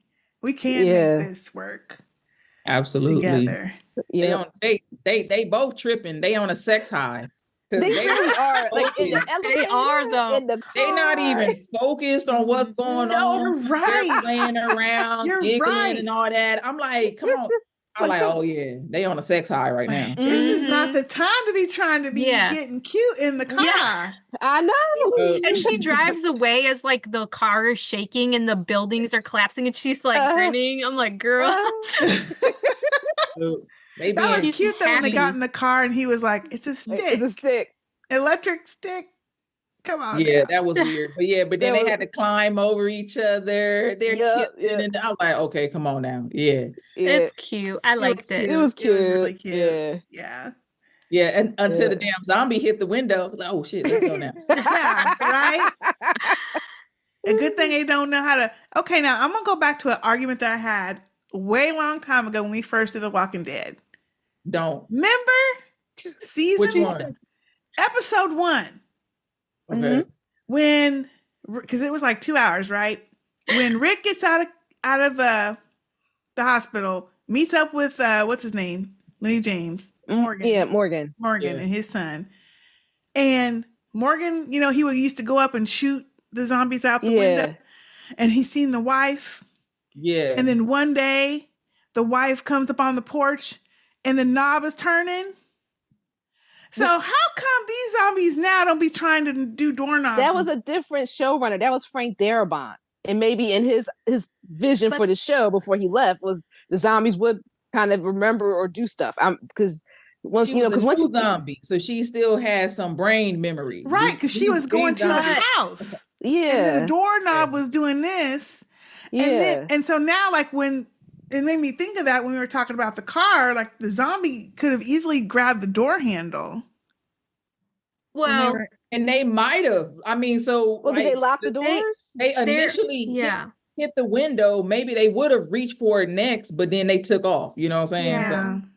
So, the walkers are evolving. They've proven that and showed that in the last season of The Walking Dead. They're evolving, and they show that in Daryl Dixon. They're showing it in many shows. I think maybe even Dead City too. They're changing.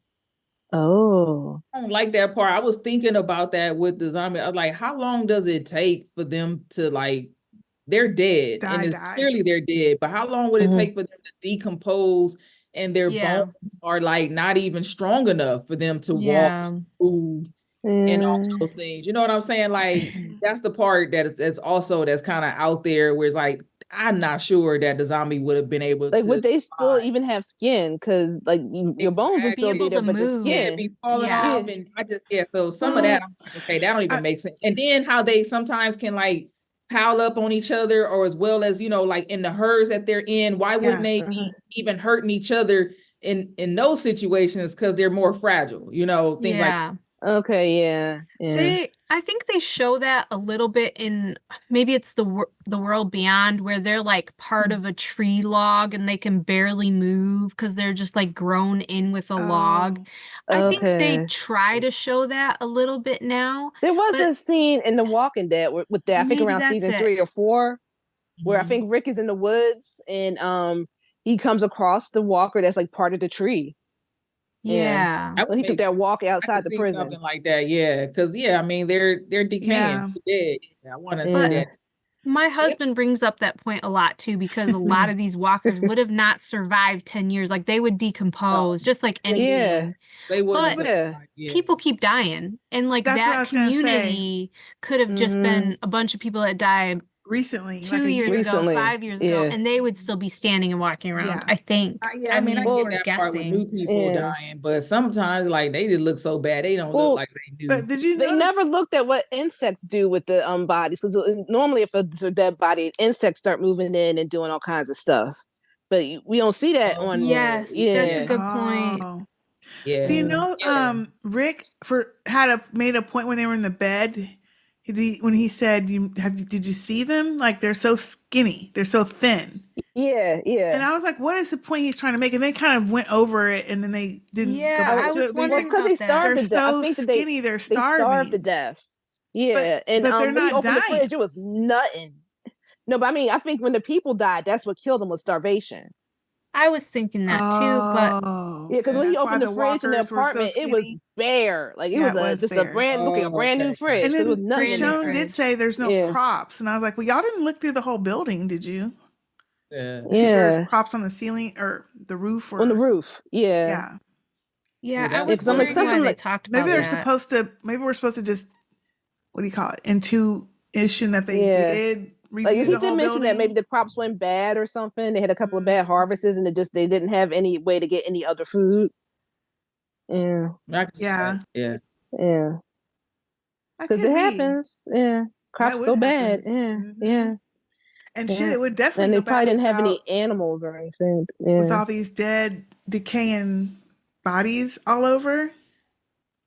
And like they mentioned those migrations, like I think we're gonna in the next whatever couple episodes or next seasons of any of these shows, I think we're gonna learn more about the evolution of these walkers and what that means and how people are using that.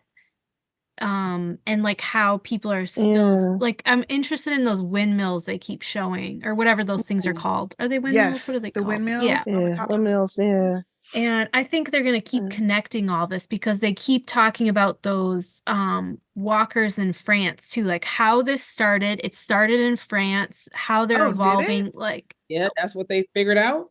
Yeah, so there's this blip, and I only watched this in a recap of The World Beyond. I did not watch this in the show, but there's a blip at the very end of The World Beyond where they show a flashback to Jenner from the CDC that we met. He was in contact with the CDC or whatever it's called in France.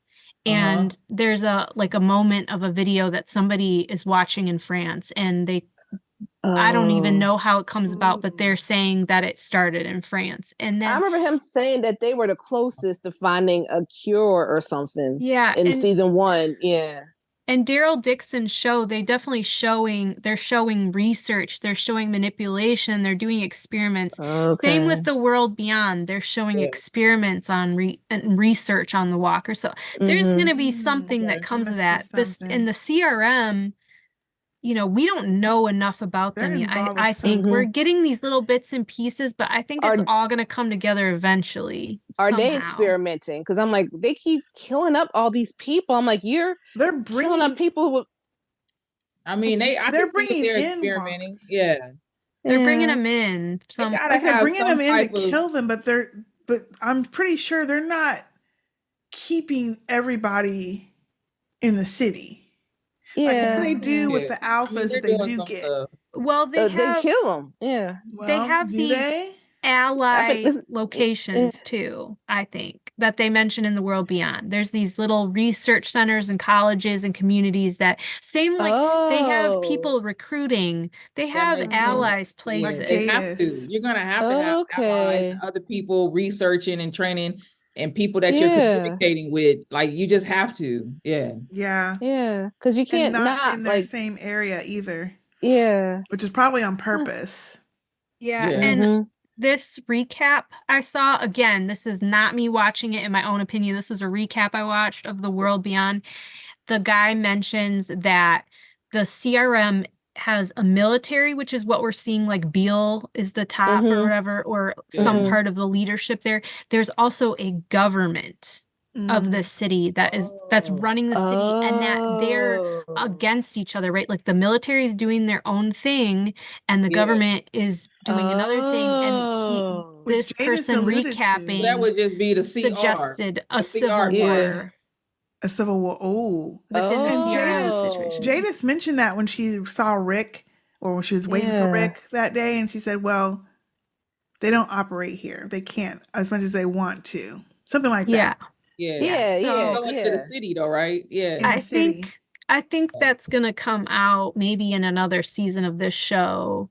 Yeah. But I don't know. I wonder how that works though, because the military has, weapons and such. So how is it that Well, unless when they Man, I see what you're saying, but traditionally the military does not govern the country or does not govern the republic. So the military and whenever Rick and them went into the city, they didn't have any of their the military uniforms and stuff. Right. They had regular clothes on except for the jackets. So I'm thinking with the city, like that in the background, you can see one of the bridges. So, and it's deteriorated, which the bridge is old. So, so I'm thinking, like, are they like they would have to if they're coming from Jersey, if they can't use the bridge, they'd have to use boats to get back and forth. Then, and there I'm should be more guessing boats there's in the water. probably something like that because how else could they keep it so clear, like keep it so what do you call it?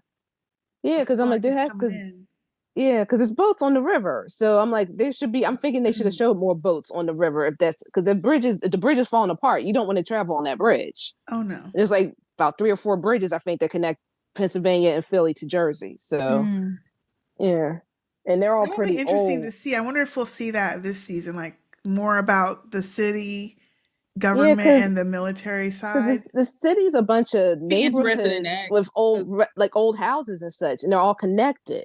Like majority of houses are row homes. So I'm just trying to figure out how that would work. And like I'm just since it's my city, I'm like, how would that work? It's a good point though. It's a good point. Where they bombed at is in South Philly. It's actually near one of the bridges to Jersey, is where the sports centers are. So I'm like that. I'm thinking that probably would have destroyed the Walt Whitman Bridge, which is a bridge into South Jersey. So I'm like, how would that work? how are they? Because that's one part of the city, and then how you have Center City, and where if they were going through the subway tunnels and such. I'm thinking that was Center City. So I don't know. I'm just trying to figure out how that was working. It had me. I have a feeling they must have some way to keep it contained and like blocked off to where they can really control who goes in and out. Yeah, but it's also they must have some kind of truce or some kind of understanding or agreement that lets them come in whenever everyone's in a while. But it's going to be interesting to see, like, what is this rift? Why can't they operate in the city? And, why do they keep people on consignment for 6 years and all of that stuff? You got to earn your keep. It's all about control. It's control. Yeah, control. Yeah. And how do they have enough space? Like, if they keep growing, if they keep... that maybe that's why they're killing folks. But I'm like, they have a city though, and what did they didn't say how big the population is. I imagine it's not that big. Like I said, if they bombed the sports center, then like a whole southern part of the city is going to be affected by that. So it's like plus it's the suburbs, which the city is more, kind of contained. Because it's dense. Yeah, that's the word, dense. So, but you go further out and it's less dense. So it's just how would they? I don't think they ever said how many people. They did say in one episode they had like 8,500 soldiers. Military. Damn. So that's a lot. The city has to have at least bigger or at least that, I would think by now. Yeah. But how would they even keep track of all those people? Because, like you said, people die of natural causes all the time. Yeah. So what does the city do? Got everybody tagged. They got some kind of way. They must have. I don't know. They might have I mean, they could do it if they have like rations. I mean, people gotta eat, so people aren't making their own food sources. So if they're rationing out food or medicine or where you they have a fry station. She said they got a fry station. Like Janice was eating fries that she threw out. Which I'm like, don't be some kind of way that they got AC. She threw away them fries. She threw them fries I'm like, out. come on now. She was distracted by Rick's beauty. Yeah, right about now. That should have been a fine. Should have got arrested. Yeah, there should be a fine. Yeah. Don't be wasting these fries. Yeah. Maybe wasting food right about now. They have air conditioning. They have fruit and stuff because they have a little market area. So I don't know. But we've seen that in the Commonwealth and in Alexandria, in Omaha, and to some extent, Alexandria. They've showed that kind of living before and the fall of those places. So it'll be interesting to see what is making this place tick that's so different. Yeah, because nobody knows it's there. Nobody knows. And they kill up they have a good military force to keep the walkers at bay. Yeah. But I still feel some kind of way about them making more walkers by bombing people like that. That bothers me. It reminds me because they're just killing willy-nilly. They don't know if those people are useful or not. Yeah. They can kill people outside of their walls because they feel like their walls is like so secure and fortified. Yeah. But all it takes is one dead person to get enough people, or enough people to be sick. Like it happened at the prison where the kid had a cold or whatever and used the water, and then other people used the water, and it spread really quickly. Yeah. But I think I get the impression that the CRM, like in a couple of these other shows, they're recruiting certain kinds of people to make that place successful. They're recruiting scientists and you know what I mean? Like they're recruiting the right kind of people to make that place exactly what they want. But that's what I'm saying. Maybe they're like, oh, we got all the good people we need. We don't need more people. And it almost reminds me of the governor, where he would just kill people that seemed like they could be a threat to him because he just wanted to keep that control, and that power. But I don't get it yet. I don't understand how often that. Well, no, I ain't figuring it out because I ain't about to watch them other shows. I'm gonna go. I know. Molly. Where's those recaps? Yes, we'll get Molly to give us the recap of all the rest of them. I think Yam's also watching all the rest of them too. There's a couple of folks that are watching them like, good, because I don't want to. I can't. Yeah. Hopefully I didn't do any spoilers for anybody. I'm assuming that if you wanted to watch it, you would have watched it. Or at this point. Go back. I did hear that the second season of the one with the kids was actually better than the first. Somebody had said that somewhere. Oof. Yeah, but it's a low bar, so better than still is not. And it's just so bad. Right. So don't get excited about somebody saying better than. That's still a low. And when they were showing Carl in there, I remembered after I was crying, I was like, we used to be so irritated with little Carl because he was always running off somewhere. Yeah. Always, but he just grew not up. listening. But he grew up, and even though Carl as a teenager, we love Carl, even though he got on our damn nerves from running all over the daggone place. But once he understood what was going on, like after season 3 on, Carl got smarter. Yeah. And he understood what was going on. Like I think before, Lori was still trying to keep him like sheltered and this, that, and the other. And I'm like, it's a Z-Pac. You can't really shelter kids to a degree. Yeah. Like somewhat, but not, they need to know how to protect themselves. Mm-hmm. Yeah, like Rick says, you're a man now. I'm sorry, but you're a man now. Gotta be. Yeah. Yeah. Mm-hmm. Oh, but his little baby hand in Rick's hand. I know. Oh, killer right there. Was. And then that scene when they showed Carl, like the last part we saw. The hat, when he put the hat on his head. And the eye patch. And I like that. But I feel like this episode in particular, that's what I was going to say earlier, is all of that before was basically to get to that point where Rick breaks down and talks about Carl, because we didn't get a Rick mourning Carl before. No, we didn't really. Yeah. Not really, where he talked through it. Like, yes, we knew he was sad and he was closed off and stuff, but we didn't get him talking through that. Like he did with Lori. There was like those episodes where after Lori died and you're like, but we are over Lori. Who cares? Yeah, we don't care. Carl, it was like, come on. We like Carl. Quick. Yeah. So I feel like that's why. I remember him and Michonne being there with him when he died. Yeah. Yes. But I don't know how if I watched the episode after that or not. But I did. Directly after. I did, but it wasn't a big It was like it didn't happen on at the time, though. Remember, so much was going on that they didn't have a time and a break to mourn. Like I do remember him telling Negan that he was dead. Lori, but not Carl. It's too much was going on at that time. I wonder if Denai writing this and Andrew Lincoln and everything, like being involved, I wonder if they were like, no, we want to talk about Carl again because we love him. We didn't get to like as actors and plus the fact that that was Rick's whole reason. For the whole, basically up until Carl died, Rick was all about protecting Carl, making sure Carl can take care of himself. Family, So it was just like, him to not react. Or maybe because I guess because it was so much going on. I mean, he reacted, but it wasn't like I don't know. I really loved how they did this, and they tied it into Carl and him losing Carl and not wanting to lose anyone else. Because they both lost Carl. That was Michonne's second son. You know, they both lost Carl. But again, I feel like this showed there's differences in their strengths and plus. He didn't get, I don't know, for some reason, I don't think he ever dealt with it. And that's why he was probably not.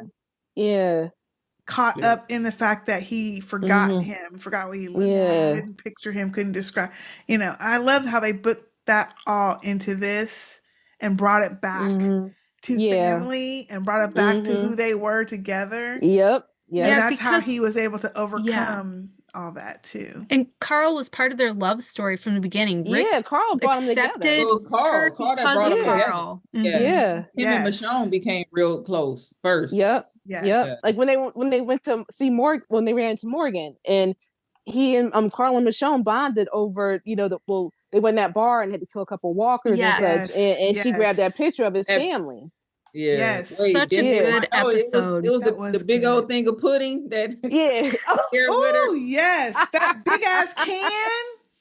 Oh my gosh, bubble guts, bubble guts, honey.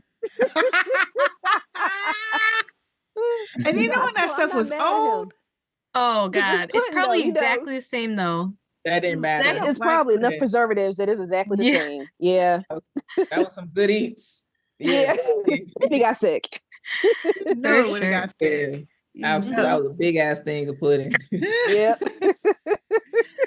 Okay, well, we did have some feedback, so let me get to it. We had, and I think a couple of these came in for last week's episode, and we apparently recorded before y'all had it sent in.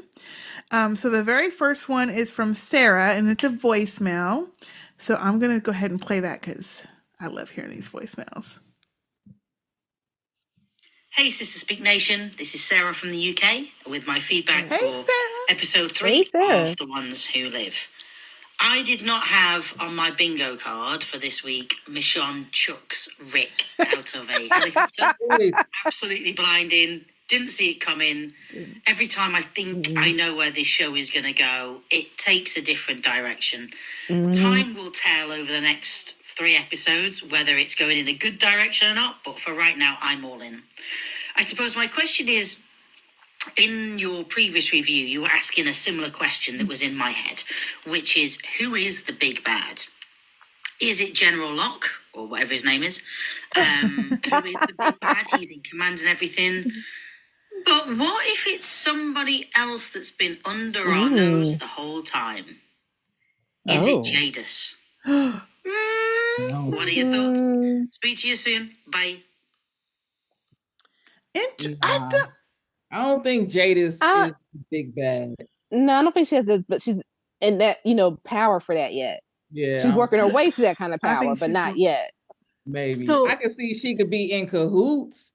Oh yeah, definitely. Like the big bad. Or she could, be definitely a force. She's a villain for sure, but is the big bad. But there could be somebody else that's the big bad besides the general. I don't know. Yeah. Didn't they mention a conference or something with all the CRM all the leaders? Leaders? Right?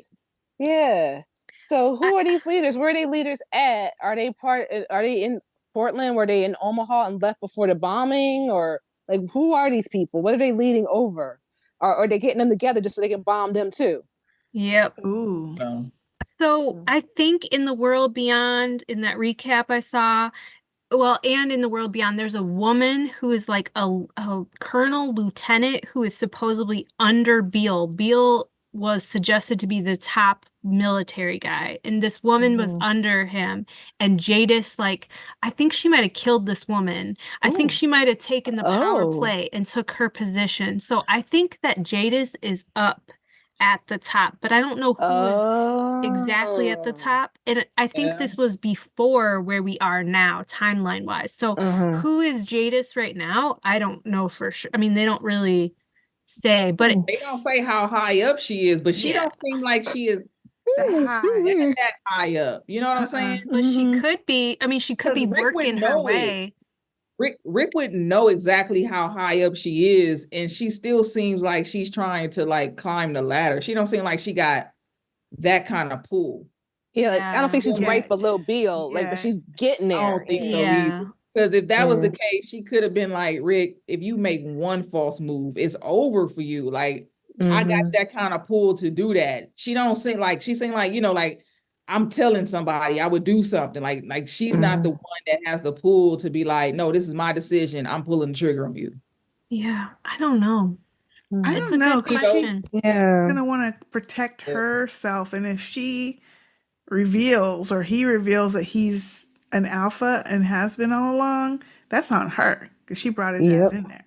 Yeah. Well, she could always say maybe he became an alpha. Yeah, that's what I would do. But he been here all these years. Yeah. It was Okafor. He made him into an alpha. Hello. Now, you know that Rick and Thorne weren't the only ones Okafor recruited, so there's got to be other alpha types out there somewhere, I would think. Absolutely. Yeah. And then we haven't seen who the government is yet, so maybe they're the big. Maybe that's, if there's a season 2, maybe that's who we get introduced to in season 2. Yeah. Big bad. Yeah, and that meeting of all those leaders is going to be really interesting. I'm curious about big that. bad get revealed in. Yeah, once somebody. I can see that. They might give us a taste of it maybe this season. Sarah also had an email for this one, a voicemail for this episode. So let me go ahead and play that one too. Hey, Sarah, thank you. Yeah. Hey, sisters, it's Sarah from the UK calling in with my thoughts around episode 4 of The Ones Who Live. That was the episode we were waiting for. Huge props to Denai for writing that. Sure, some of it was a bit heavy-handed. The buildings collapsing as Rick's last defensive fell. It was a bit over the top from a symbology point of view, but I loved it. Michonne has got the patience of a saint, just working on Rick, bringing it all out of him bit by bit by bit. Yeah, this one was an absolute corker and gave us a lot of answers. But I suppose there are 2 things, having finished the episode, that are on my mind.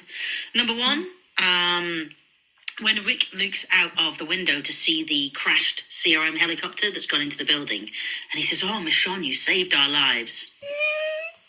Can't help but think that maybe her throwing the door open and chucking them out of the helicopter in the middle of a storm might have contributed to the crash. But hey, what do I know? I think that might have been a bit generous there from Rick. That could be interested to see what you think. And number 2, mess up the distribution of weight. Huge shout out to Andrew Lincoln. I was really struggling this season because I genuinely thought I must have forgotten who Rick was. I've forgotten his character because it's been jangly all the way through. But the minute they stepped out the door at the end and he gets into the car, his accent changed, his body language changed. And I was like, oh, thank God for that. I didn't realise how much I'd missed Rick until that moment. But that's interested to hear your thoughts. Okie dokie, that's me done. I'll catch you soon. Thanks ever so much for a great podcast. Thank you, Sarah. Absolutely. Send voicemails all the time. She own it. Yeah. That's a good point. Like, we haven't really even seen Rick this whole season until just his faces. His faces talk a lot, but they don't do enough. This was finally it. Well, he's always been a great actor with his eyes. Oh yeah. Like that stare that he would get. Yes. Yeah. He's always told a lot with just his expressions. He's both Denai both of them. And Andrew Lincoln can say a lot with their face, which is amazing. Yes. Just her looks. Like, she had about 5 or 6 of them between this episode and last one. She would just. But I thought about that when she had mentioned maybe them going out the helicopter contributed to the crash. Just because they probably like lost focus. Like, what the heck? Did they fall out? How? What happened? Maybe they went looking for them. The weather's already bad. Maybe they didn't see the building. It was as close as it was. Yeah. The possibilities of all those things. The building came out of nowhere. Or it could be like all of the wind of her opening the door pushed it. Okay, yeah. Who knows? Yeah. Who knows? Okay. I mean, it was Girl already didn't care. Girl didn't care. She was just gonna save him. Not at all. Yeah. She couldn't been for sure that they was gonna survive jumping out, and just to do that, like, wow, that's crazy. I mean, she peeked out, so she knew there was water there. But just because there's water there don't mean, like, what if it was rocks? It was just, you know what I'm saying? Like, we just started the show. It ain't gonna be no rocks down there. We just started the show. Ain't gonna be no rocks down in there. Yeah, no matter what they could have jumped into a volcano and they would have survived. In Colorado, okay, or Kansas, or wherever they was at. There are mountains. You're right. There are mountains. That's true. Yeah. It was like, just with no regard, just come on. I was like, because at first when they jumped, I was like, whoa, did they have on parachutes or something that we didn't know? Yes, I thought parachutes. That's what I thought too. Yeah. Hey, by the way, when you guys were talking about last week's in the podcast, you talked about what deltas are. Did anybody think about river deltas? Like, where rivers empty out and like, I wonder, because there's been bodies of water near these places. I don't know enough about geography, but maybe that could be something to do with it too. Maybe somebody will tell us, because I don't know. That was just a thought, right? The word delta. I think it is a military term, A, B, delta, all that, but I mean, it is. Delta is a military, word, But I feel like they're talking about the walkers. But I don't know why they would call them delta. Yeah, that's weird to me. Why not said delts? She said delta and one. Thorne did. She said delta once, and then she said delts in another conversation. They call them delts. Yeah, the walkers. Why not? I mean, I can see them not saying walkers, but maybe it's maybe, but it's just I'm like in the future. Yeah, maybe because all the other names that people have called them over the years in the show made more sense than the delts. The delts is like, what? While like walkers, we don't know everything yet, and obviously, I feel like because this only 6 episodes and the season's been kind of tight, like everything means something. Yeah, I'm wondering if it's gonna mean something later. Yeah. Which is where I was like you with the knife. I'm like, is that gonna mean something later? Yeah. Or is it just a throwaway thing? Everything means something in this. You're right. Yeah. I bet it's a throwaway. It might be a throwaway to catch us. To get us. I didn't even guard. think about that plane crashing, or why do I keep saying that? The helicopter crashing that way. I didn't even think about that. Could have been Michonne. Yeah. She don't Good care. point. She don't care about that. I feel like that damn helicopter was gonna go down no matter what. It was sketchy. It was just bouncing all over town. They don't usually fly in certain kinds of weather because not of that kind of weather. They can't. Helicopters. I guess they just got caught out there. We're supposed to believe. But why didn't they land? That's what. That's dangerous. Yeah. People discover them. Yeah. That's crazy. The secrecy thing is killing me. Yeah. It really is. It's pointless. And hey, on that topic of Omaha, excuse me, in Portland, do you think that Omaha, that the CRM bombed them? Yes. Yes. Yes. Or I think I don't know why, but I do think the CRM took them out. Yeah. They're told it's walkers, like a herd of walkers, but they did. I think that is revealed that the CRM did bomb them, but it could be both. It could be the herd and the bomb.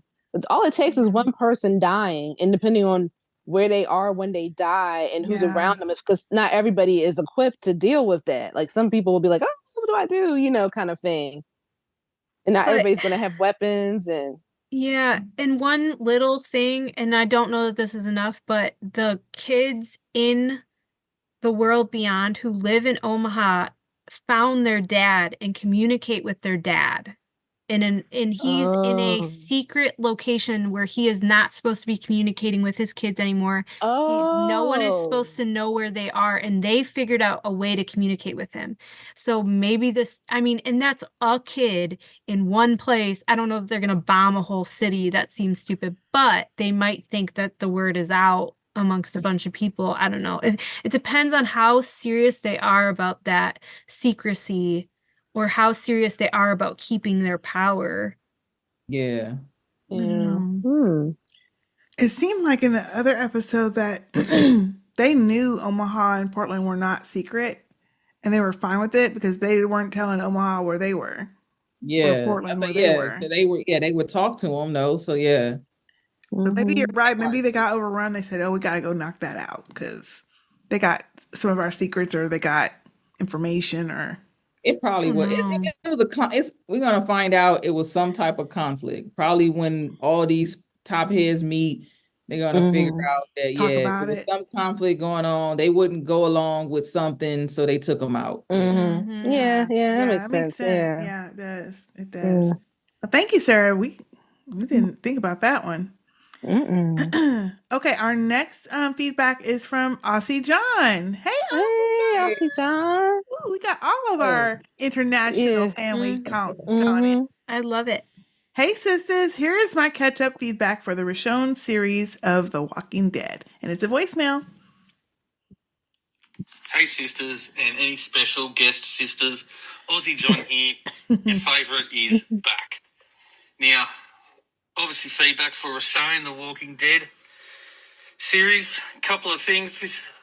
I've been enjoying watching them. It's been some of the best Walking Dead for a while. Yes. Been really enjoying the episodes until you finish the episodes and you start thinking about it. Ideas that must come up in the writers' room. The excellent things to do is once you start sweating the details, it comes apart. Like what you episode 2, my favourite of the 3. First issue. Nat's 2 big explosions to rescue Michonne. Now, the sheer logistics of timing this, because the time spent to get to those explosions, you must be sending 2 teams at the very least to go and set that up. Now, you're obviously anticipating, okay, we're going to go rescue Michonne, but are you doing? You have to do it in anticipation because you ain't seeing that she's in trouble, then express sending them out to do these explosions. Oh, he's talking about the purple. Now, you're the teams. Pretend you're the leader of one of these teams, getting sent out to set up the explosion. I thought they were You must ask the question, Nat, how big do you need them? How big an explosion do you want? You have to come back with, well, I need them big enough to part the Red Sea, long enough for us to pass through with motor vehicles and not gather any attention. And at the end, or at the beginning, I don't know which end it was, we also want to have a barbecue for a few hours and have some beers while we're at it. So that's how big I want. They camped out. Number 2, the homemade rockets at the end. Powerful enough homemade rockets to bring down an attack chopper. No, I don't know how great an idea it is to have it set them off right next to your ear. Third thing, same episode, but when they're all fucked up in the store, they get chlorine bombed, and the pregnant lady, she's all fucked up. Ain't no way that baby survived. Even if she survived, which we know she didn't, spoiler alert, but even if she didn't survive, brought me a question. At what point during a pregnancy is a miscarriage a problem? A turning baby walker problem? Okay. Now, I'm one of the ones where you need kids in this world. Otherwise, what's the point of even continuing? You might as well go walk into a horde if you ain't going to have kids. You need them to keep it going. Why are we surviving otherwise? But at what point, how old is the fetus before a miscarriage is an issue? Now, my last problem, the last thing is recruitment into the CRM. There's obviously, first thing you got to pass is obviously not to get bombed by them. Don't be in a group big enough to get bombed. First thing. Now, this A or B thing, my big question is, why are there even any Bs left? Who's a B? Like Abraham said in series whichever the fuck it was, everyone is strong now. So who's a bee? You're long enough, like old weak cricket eating lady. Oh, I've been out there surviving so long eating crickets. Oh. Well, if you're out there alone eating crickets, you're fucking strong enough. Who's a bee? There's no bees left. Anyway, I'm approaching 3 minutes. I know, long ass. Yeah, There's no long tagline, so anyway, have a good one. Aussie John out. Cheers. Cheers. Thank you, Aussie John. Thanks, Aussie John. Yeah. Aussie John, you got a point. I definitely thought BS, some bullshit on those rockets taking down the helicopter. There's no way that I believe that happened. Even the CGI was so horrible and off. Like his aim and where they fired, I was like, they could have did a better job on that. But even beyond that part, I did not believe that they would have definitely taken down or pierced through the helicopters, but they did, and it's cool. It was something to do. It was something exciting, you know. The more tragic part was why bring in that character and make us like the character just to kill him off. Right?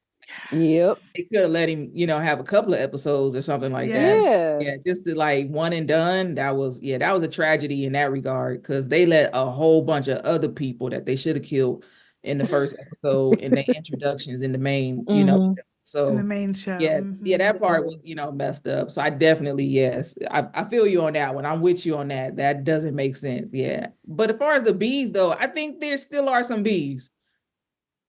Because there's always going to be some bees. There's always going to be some people that are going to find the comforts in other people leading and taking charge and fighting, being, in a little bit more spirit. Now, I do think that the world probably is a little bit stronger of character with people, or you got a little bit more gumption in people because you got to learn how to survive, that you're not, like, so I think the bees in this society would be different than what we got right now. Yeah. But I do believe no matter what, you're always going to be able to classify an A between a B. And A's need B's. That is true. A lot of people need a B to be an A, to feel like an A. You know what I mean? Yeah. Yeah. And even though they're capable and they can they've kept themselves alive, doesn't mean they want to go and lead anyone either. A lot of people don't want to lead or be in charge. And I always feel like there's technical difficulties in all of these, right? Like if you get into the details, a lot of it's not going to make sense. You have to just go on believing that it will work in all these shows and episodes. Yeah. Just like this last episode, I'm like, a building falling down. Yeah, let's just have sex, and have a long chat. Like, really? There's always... The building wasn't falling with the sex, but then afterwards, when she was like, no, he was like, we got to get out of here. And she's like, no, we're going to talk. We're going to stay here till we figure out where we go. Once again, Michonne is willing to kill them so she can be right. She likes to argue. Yeah. She was like, I'm getting my man back. I don't care what, or else we all dying. Yeah, we dying. It's all or nothing. Unless he come back together, to me. We're going to die together. Like, seriously, the building is falling down, but we got to have this conversation right now. Yes, we do. Yeah. I do think, though, that he was talking about the bombs or when they saved Michonne in the last with the second episode with the purple smoke. I thought those were little rockets. I didn't think that they went and rigged up bombs to go off. I thought they shot out rockets, so they didn't have to have two teams going there, like he mentioned. I thought that was a cool plan. Now, I do agree with you that the camping out afterwards, like, who's on sentry duty? Like, are you sure all those walkers just went towards the smoke while they can see people? Like, right on the hill? There probably would have been a few they would have had to get, but again, it was a good effect to see all that. It was a good scene to get to know everybody. Yeah, it was good. To know Nat. Nat character.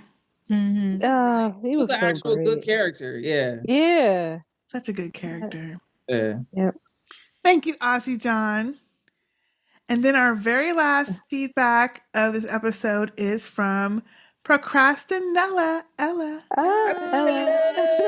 All the OGs are back. I love it. What's up? She says her subject line. Oh, and Shelita, we don't get your subject line today. I know.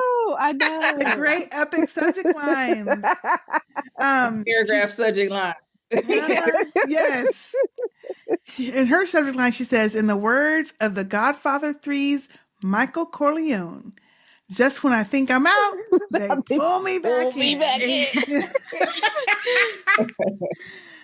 And so it would appear that's my lot when it comes to The Walking Dead and The Ones Who Live. I may have failed the KTSS, keep that shit short, litmus test with my feedback, Sistah K. Okay, come on, that ain't nothing new. That ain't it. Good point. But I promise I'll do better for the last 2 episodes. And then she's got some little emojis, the little finger cross emojis. And then she's got a voicemail, so let me go ahead and play that. You are the love of my life. That line, that moment has made everything that happened up until this episode worth it for me. Hey, Sistah K and guest host, it's Procrastinella with voice feedback for episode 4 of The Ones Who Live, What We. It was confusing at times, but I did like the episode. I, of course, love the Rashomon chemistry, and it's an extra bonus that this is the episode that Denai Guerrero wrote. I am invested. Never thought I'd be saying that again about something associated with The Walking Dead. Yeah. 2 more episodes to go, and I'm on pins and needles wondering if they both will make it, although I imagine there's probably going to be a season 2. They could not. Who am I kidding? Probably, more like definitely. This is AMC. They are the franchise pimps of networks. So if they can make money, they're going to keep it. Very true. Believe it or not, that's it for my feedback. Just want to say thank you, Sistah K, for podcasting this show. Thank you to the Sistah Speak family members who have filled in as guest hosts. Yes, thank you. I will now go and listen to episodes 1 through 3. That'll be my entertainment at work tomorrow, and people will probably be wondering why the hell I'm laughing like a hyena. Anyway, Yes. Looking forward to the next 2 episodes as well as the podcast. Take care, everybody. Procrastinate out. Oh, Procrastinate, that was not long at all. No, that really wasn't. Okay. Yeah, that was good. She really did get her game together. Yeah, that was good. That was... Because back in the day, they would be 4, 5, 6 minutes. Thank you, Procrastinate. Yes, I mean, I didn't think I'd ever be back. To the show. Not even any of I didn't even know they had all these spinoffs. I don't think I even tune into AMC anymore. Because there's nothing that that I watch on it. But man, I saw one interview. The vampire. And that was it. Oh, I know. I have not seen that yet. I haven't watched it yet. I've seen bits of it, and Is it? Wait, what is it? Yeah, Interview with the Vampire with Ray Worm.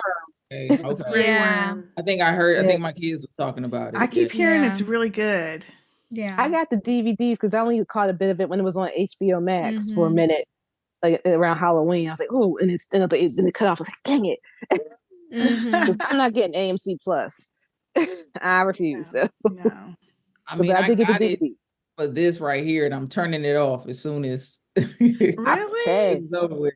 Oh no! I set my thing to tape it, and then I'm like, Yeah. She mentioned one thing I didn't think about, which is them both surviving. I just assumed they would. Like, they cannot kill them, or they will kill me. Like, I need them. There'd be no point to all of this. Yeah. I mean, we know that they're not going to die, but still don't create situations that it's hard to believe that they would survive. Like the probability, the chances, you know what I'm saying? That's what I was saying. Like that both would survive. I don't know about that. But it's I think they would because they're both warriors. Yeah. Like, and they have the love of each other that's gonna, like, when they are dead dog tired, I'm still gonna fight because they jumped into a lake with a river with current, and it's already raining and weather. Neither one of them are Olympic swimmers. Come on now. And they got and Rick had heavy gear and clothes on. Like, come on now. Like, I just don't. His new hand probably weighs a bit too. Yeah. Oh, and he's missing a hand. How you doggy paddling up to the in a storm. Come on now. Yeah. But no, I forgot about that. Yeah, he's swimming. Like, no. Absolutely. Yeah, I think that he could make it. He's got the strength of Michonne pulling his ass through. Yeah. You know? But I think from the trailer, I think we're gonna get both of them back into the CRM, and the CRM is out to get the A's, and Thorne is out to get Michonne. So what's gonna happen, right? You make a good point that, like, they have to survive, or both of them might not, because how is the CRM gonna let them both live? They've been teetering already on the edge. If they go back, what are they gonna do to them? They're not going back. They're not heading back, though. I thought they were going to try to head to Alexandria. I mean, I figure it's not going to work. But what about the trailer? What about the trailer for next week? They get caught up with somebody, but we don't know if it's CRM or who it is. Yeah, we don't know who it is. But Michonne says something. What does she say? This can't end with us going home. So they're no longer going home. I thought that meant they have to go from the inside of the CRM, that they're going to have to somehow get back with them. No? I don't know. I didn't think about that. I just thought that's what that meant. That would make sense, because you would not introduce the CRM and all of their capabilities and secrecy and then make it real easy for them to go back home. So I can see that something's going to force them to go back to the CRM and really try to, like, dismantle the CRM so that they feel safe when they actually do go back home. But because no matter what, Jadis is there, and Jadis could easily just be like, look, I don't know if they survived or not, but let's just go to Alexandria. Go check to see. And, and just in case they did survive, we'll kill them anyway, just so when they get there, look what you did, Yeah. I can see her being that evil to do something. Oh, yeah, definitely. Yeah. Or maybe they go to that meeting. I don't know. I don't know what's going to happen next.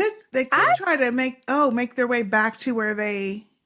Yeah, I think I can see them hitting the meeting, because that's where all the top people will be. Yeah. So what better way to take out the CRM than to get rid of all their top people? And they could just play it off like, hey, we got thrown from this helicopter, it crashed, we were recovering. We didn't know where the hell we were. So we made it back as soon as we could. We lost all of our gear. Yeah, I don't know. Nah, that's not gonna work no more, because they didn't already got it in. So they already was teetering on kissing on the side of the building and making eye contact with each other. They're gonna really fuck it up now that they didn't they all giggly and shit. They are giggly. They ain't pulling it off no more. They ain't pulling it off no more. They just said, hey, we fell for each other while we were out there trying to survive. Thorne ain't gonna buy that shit. Thorne is gonna be like, I've been trying to get at you all these years. And then she come along to get you that fast? Come on now. Yeah. Oh gosh. That's funny. That is funny. They ain't pulling that. I feel like if they did kill one of them off the show, it has to be the last episode. Oh yeah. We've already been through that. We already thought he died, and he didn't die. And we already had her leave the show. They can't kill. Neither one of them can die. Anybody else can die. For, and no more kids. No more kids. The kids need to survive this show. Yeah. Thank you, Procrasty, for that email or voicemail. Excuse me. And she did have a PS. It said, "PS, totally shallow note. Rick panty drop of Grimes can still get it." Panty drop. I was waiting for that comment. Panty drop of Grimes can still get it. And then she has the emoji with the heart eyes. He was checking her out in this episode. Time he out, could not help himself. He's always been checking her out. That's when I started shipping them, because he was always clocking her like, I gotta ask them, procrastinator, and then for you, like, has Rick lost any stock now that he only has one hand left? Like, that matter? No, it don't matter at all. He got a good weapon now. Yeah, that's still good. Okay. Jadis don't care. Michonne don't care. Really don't care. Everybody just loves Jadis don't care about nothing. She just trying to get in this. Now, I'd have been like, look, let's find a razor up in here. Let me cut your hair a little bit. Clean up. I like the long curly hair. I like the long hair. You like it? Yeah. It's the new Rick. Okay. Yeah. And the beard. Yeah. The beard, so, it works. Okay. Yes. All right. All right. Yeah, that was funny. Thank you, Procrastine. That was all the feedback we had, y'all. Okay. Great. Thank you, guys. Thank you for sending it in, y'all. We know that takes a minute, and y'all got it in on time. We love having it. If any of y'all would like to send feedback, send it to SST, Sistah Speak, and then Walking Dead. So SSTWalkingDead@gmail.com. We would love to read your feedback on the next episode. You can also leave us a voicemail through your send us a voicemail through your email, and we will play it here on the podcast and talk about it. For all of y'all out here who have not seen us before, except for this podcast, we have a ton of stuff for y'all to go back and listen to and watch. Go to our website, sistahspeakproductions.com, to get links to all of that jazz. We have old school True Blood, Walking Dead, of course, Game of Thrones. We have all kinds of stuff, a ton of stuff, and it's so a lot of fun. Good. Yeah. Even to listen to the old stuff, it's gold. Oh yeah. I mean, I listen every once in a while, and I am just cracking the whole time. I'm like, oh my goodness. I've done some re-listens before. Yeah, absolutely. Yeah. It is hilarious. It's gold. And it's still funny, even when you re-listen. Yeah, it's still funny. It's still funny. I haven't heard it before. And we also have, which all of us are part of, a Sistah Speak Nation private Facebook group. Check us out there if you're on Facebook. I know a lot of people aren't, but if you are, check us out there. We have a lot of great conversation, talking about movies, TV, books, all kind of stuff. So join us there on Facebook. And of course, we're on social media. Just go to the website and it'll tell you how to reach us. sistahspeakproductions.com. Thank y'all so much for being guest hosts today. I so appreciate it and had a great time talking about this episode with y'all. Before we go, excuse me, let everybody know where they can find you, if they'd like to find you, if you have anything, social media you'd like to share, please do. Starting with Ray. I don't have anything yet to share. That's coming, but I'll let you guys know about that. I'll be starting a business, but not quite out yet. But yeah, it is to come. But just socially, I'm just Ray Bell on Facebook. Pretty simple. On Instagram, I'm the.mighty.aries, and those are really the only two platforms that I'm on. Yeah, that's awesome. Happy early birthday, Aries. Yeah, thank you. I appreciate that. Thank you. Yeah. Actually, happy belated and early birthday to all of y'all, because all of y'all have had birthdays or are about to have a birthday in the last couple weeks. Yeah, absolutely. Yeah, all of you. Happy belated. Happy belated. Happy birthday. And Happy New Year. Sistah Molly, do you have any socials you want to share? Yeah, I'm in the Sistah Speak Facebook group, and it's a lot of fun. My name is Molly Bosworth on Facebook if you want to add me. That's it. Awesome. Okay. And Miss Shelita. Hi, I'm Shelita from Philly, and I've been in the Facebook group, and I'm still on Twitter only for TV shows. So that Twitter is SMT the Addict. So I'm only on there pretty much during 911 and The Ones Who Live. Nice. 911 is back, and I haven't watched yet, but yeah, that show is so good. Mm-hmm. And then your Instagram? My Instagram is STOMMIEBLU. And it's mostly just me coloring. Beautiful. Occasionally I will post the con pics. Yeah. Yes, yes. But that's it. And also, love your shirt. I have to say that again. Yes. Loving that. Yeah. Oh, yes. Yes. Whoa. There we so go. Nice. This is my Rick and Michonne on the farm. Love it. Love it. Yeah. Well, thank y'all so much for giving up your whole evening, which is this turned into our whole evening on the podcast. Thank you so much. Enjoyed this conversation. Again, y'all check us out next time. We will be back with 3 other new guest hosts next week. And we only have 2 episodes to go, so we got to make them count. All right, that is it for now, y'all. I am Sistah K. I am Brotha Rey 2.0. I'm Sistah Molly. And I'm Shelita from Philly. We'll see y'all next time. Bye. Bye. Bye.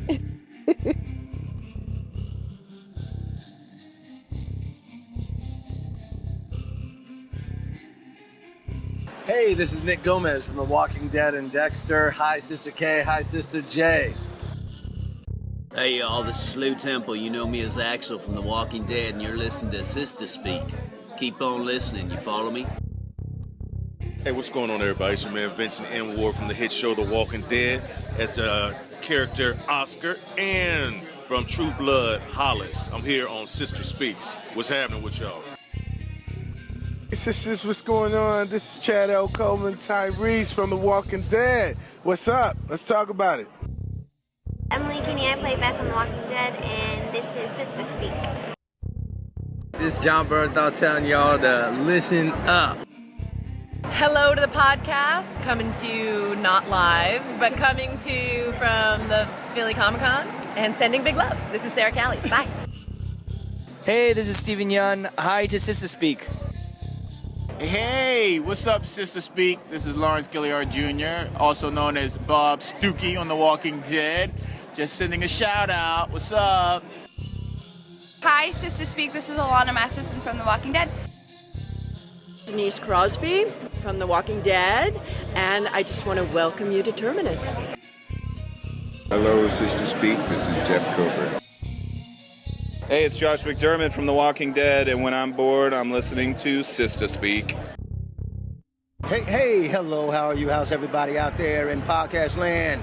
This is Iron E. Singleton, a.k.a. T-Dog from The Walking Dead. Just want to give you a shout out to the Sistah podcast company. Thanks so much for all the love and support. Take care. God bless. Peace. Yeah. Hey, this is Ross Marquand. I play Aaron on The Walking Dead. You're listening to Sistah Speak. Hello, this is Adrian Turner. I play Dwayne on The Walking Dead, and I just wanted to say, hey, Sistah Speak. To speak, this is Seth Gilliam from The Walking Dead, plays Father Gabriel. Just wanted to say hello. Hi, Sistah Speak podcast. This is Lenny James, who plays Morgan Jones. Hope all's well. Hope you're having a good time. And now I'm going to stop. Bye. Hi, this is Tova Felchu. How are you, Sistah Speak? And I'm here to tell you how much I love being on The Walking Dead as the head of Alexandria. Hello everyone, it's Sistah Speak. It's Kyla Kennedy, and I play Mika Samuels on The Walking Dead, and I cannot wait to listen to your podcast. Hi, Sistah Speak. This is Ryan Charbonneau, and I'm here at Walker Soccer, Pennsylvania. It's nice to virtually meet you. Daniel Bonjour. I'm Aiden on The Walking Dead. Just want to say hi to Sistah Speak. Hey, Sistah Speak. This is Steve Coulter, Reg Monroe from The Walking Dead. Hope you're all doing great and keep watching. Hi, Sistah Speak podcast. I'm Major. Sistah Speak. I have nothing to add to this conversation, being not a sister or, well, a brother. Unless you're talking about me having brothers, and I do. I'm the whitest dude on the planet. That's all I got. You were some fine-looking women in that room, I bet, though.